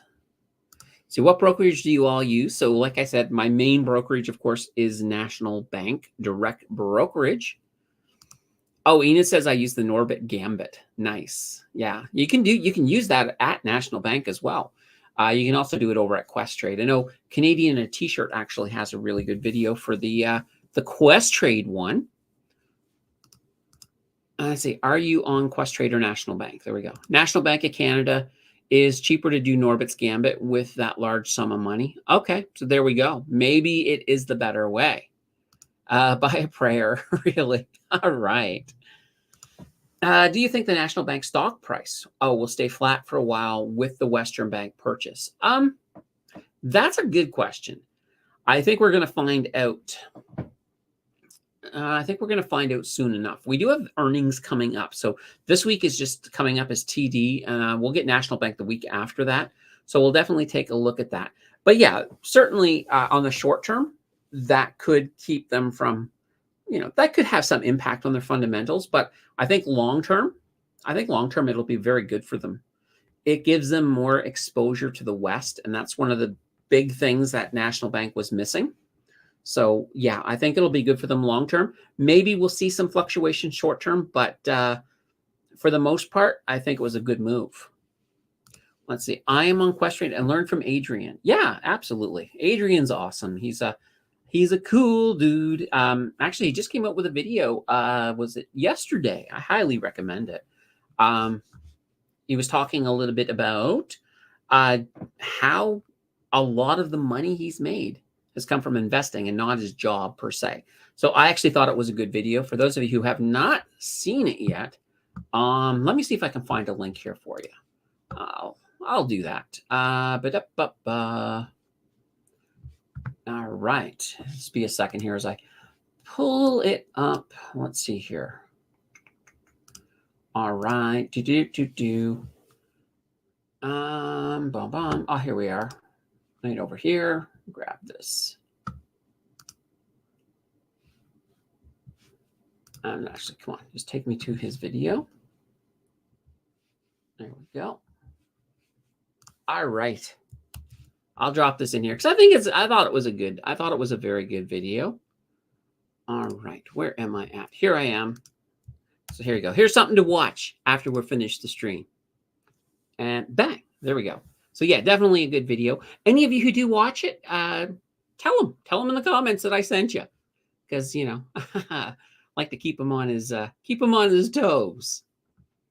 Let's see here. All right, so Quest Trade is a percentage. National Bank is a flat fee. So the more money you convert, the percentage fee eventually becomes more. So Alice says, I watched this video. I liked it. Yeah, it was pretty good. It was pretty good. And Ina says, I'll watch it right after this. Watched and liked his video. I always enjoyed his no BS straightforward guides and attitude. Yeah, absolutely. Banana bread in a t-shirt. Yeah. Yeah, I can't forget that. So yeah, I got to call him banana bread in a t-shirt. Actually, if you analyze his video, which he didn't actually say directly, most of his wealth is through real estate, which is the way I made most of my wealth. Yeah, absolutely. Like he was talking a little bit about some of the appreciation on that property of his. So yeah, he made a lot of money that way. So that is definitely a very good way to make some money for sure. What is your opinion on Maxi? All right, let's take, give me a second here. All right, let's get back over here. Oh, I had that up the whole time. That's hilarious. You guys all get to see Adrian a bit talking. Maxi. I'm just like, what did I just do? All right. MAXI. Here we go. All right. So this here is the Simplified Bitcoin Strategy Plus Income ETF. Oh boy, this is interesting. I have a feeling this is going to be a little bit like the BTCY one. Let me take a look here. Well, it's hard to say. It's been around a little bit longer, so it hasn't. All right, let's take a look here. I've never actually played with Maxi, to be honest. Let's see, the Simplified Bitcoin Strategy Plus Income ETF seeks income and capital gains. All right, I'd have to look more into Maxi to give you a straight up answer on it. But yeah, look at the yield on that. It's 26.58%. Yeah, it's going to be interesting. So I'm going to assume that they're probably using some covered calls and a few things like that in there. But yeah, I'll look into Maxi. Ask me again. Right now, I just don't have. I don't have the research to really give you a half decent answer. If you guys know me, I don't like to pull things out of my butt. So give me some time. I'll look into this. Come back next time. Ask me more, and I'll have a better answer for you. So yeah, banana bread in a t-shirt. He's wearing a Zeller's t-shirt. That's hilarious. And JJ likes Maxi better than BTCY. So they sell BTC futures, so no upside capture, unlike BTCY. So there we go. That's what they're selling, futures. Oh, that's interesting. That is interesting. All right, thanks. I have, Enid says, I have terrible luck with Bitcoin. Everything I bought is in the red. Hold on, Enid. Just don't sell it in the red. You'll have your day. You'll have your day. Kawachin says, any stock suggestions to look into for homework this weekend for capital appreciation? Oh, my gosh. CSU. That's hilarious. And Planter. Right now, it's kind of interesting. I don't have anything off the top of my head that I'm thinking would be huge, but I would definitely say that might be the time. Maybe this will be your homework. This will be your homework. Screener time. Hit up a screener. Oh yeah, hit up a screener for some of these capital appreciation stocks. So learn how to use a screener for one. I think I've covered it many times in the live streams. I know there's also a video on the channel members that have that I actually went in and did a screener on that. But I don't have any that popped to my mind. But I do have to come up with I actually have to do a screener list tomorrow. I don't know what the list video for Tuesday is going to be yet. Usually I think about it tonight, and then I sleep on it, and then I come up with an idea tomorrow because I have to actually pull the data tomorrow. But that might be an idea. I don't know if that's what I'll do, but maybe. Let's see. I almost bought BTC below $1 a long time ago. Oh, that would have been nice. There we go. Palantir. There we go. I got it. Palantir. All right. I lost any chance to hop in Palantir. I feel miserable. It happens. Absolutely. All right, guys. We're at the 2-hour, 10-minute mark. I'm getting hungry. So let's call it here. I'm going to, first of all, bring this back up. We'll call it here. Have a fantastic weekend. I'll see you guys, of course, on Sunday for this week. I will point out, last week, we did break a record. We broke a record on this week. The previous record was 55 people at the same time. So, as our high point, last weekend on Sunday, we got to 56. So I don't know. Y'all have to show up at the same time because I'd like to see us get to 57 this time around. So that's what we'll do. We'll try to get to 57. So this should be a bonker show on Sunday. So we'll see you guys all there. Until then, take care. Have a fantastic weekend. We'll see you Sunday. Bye.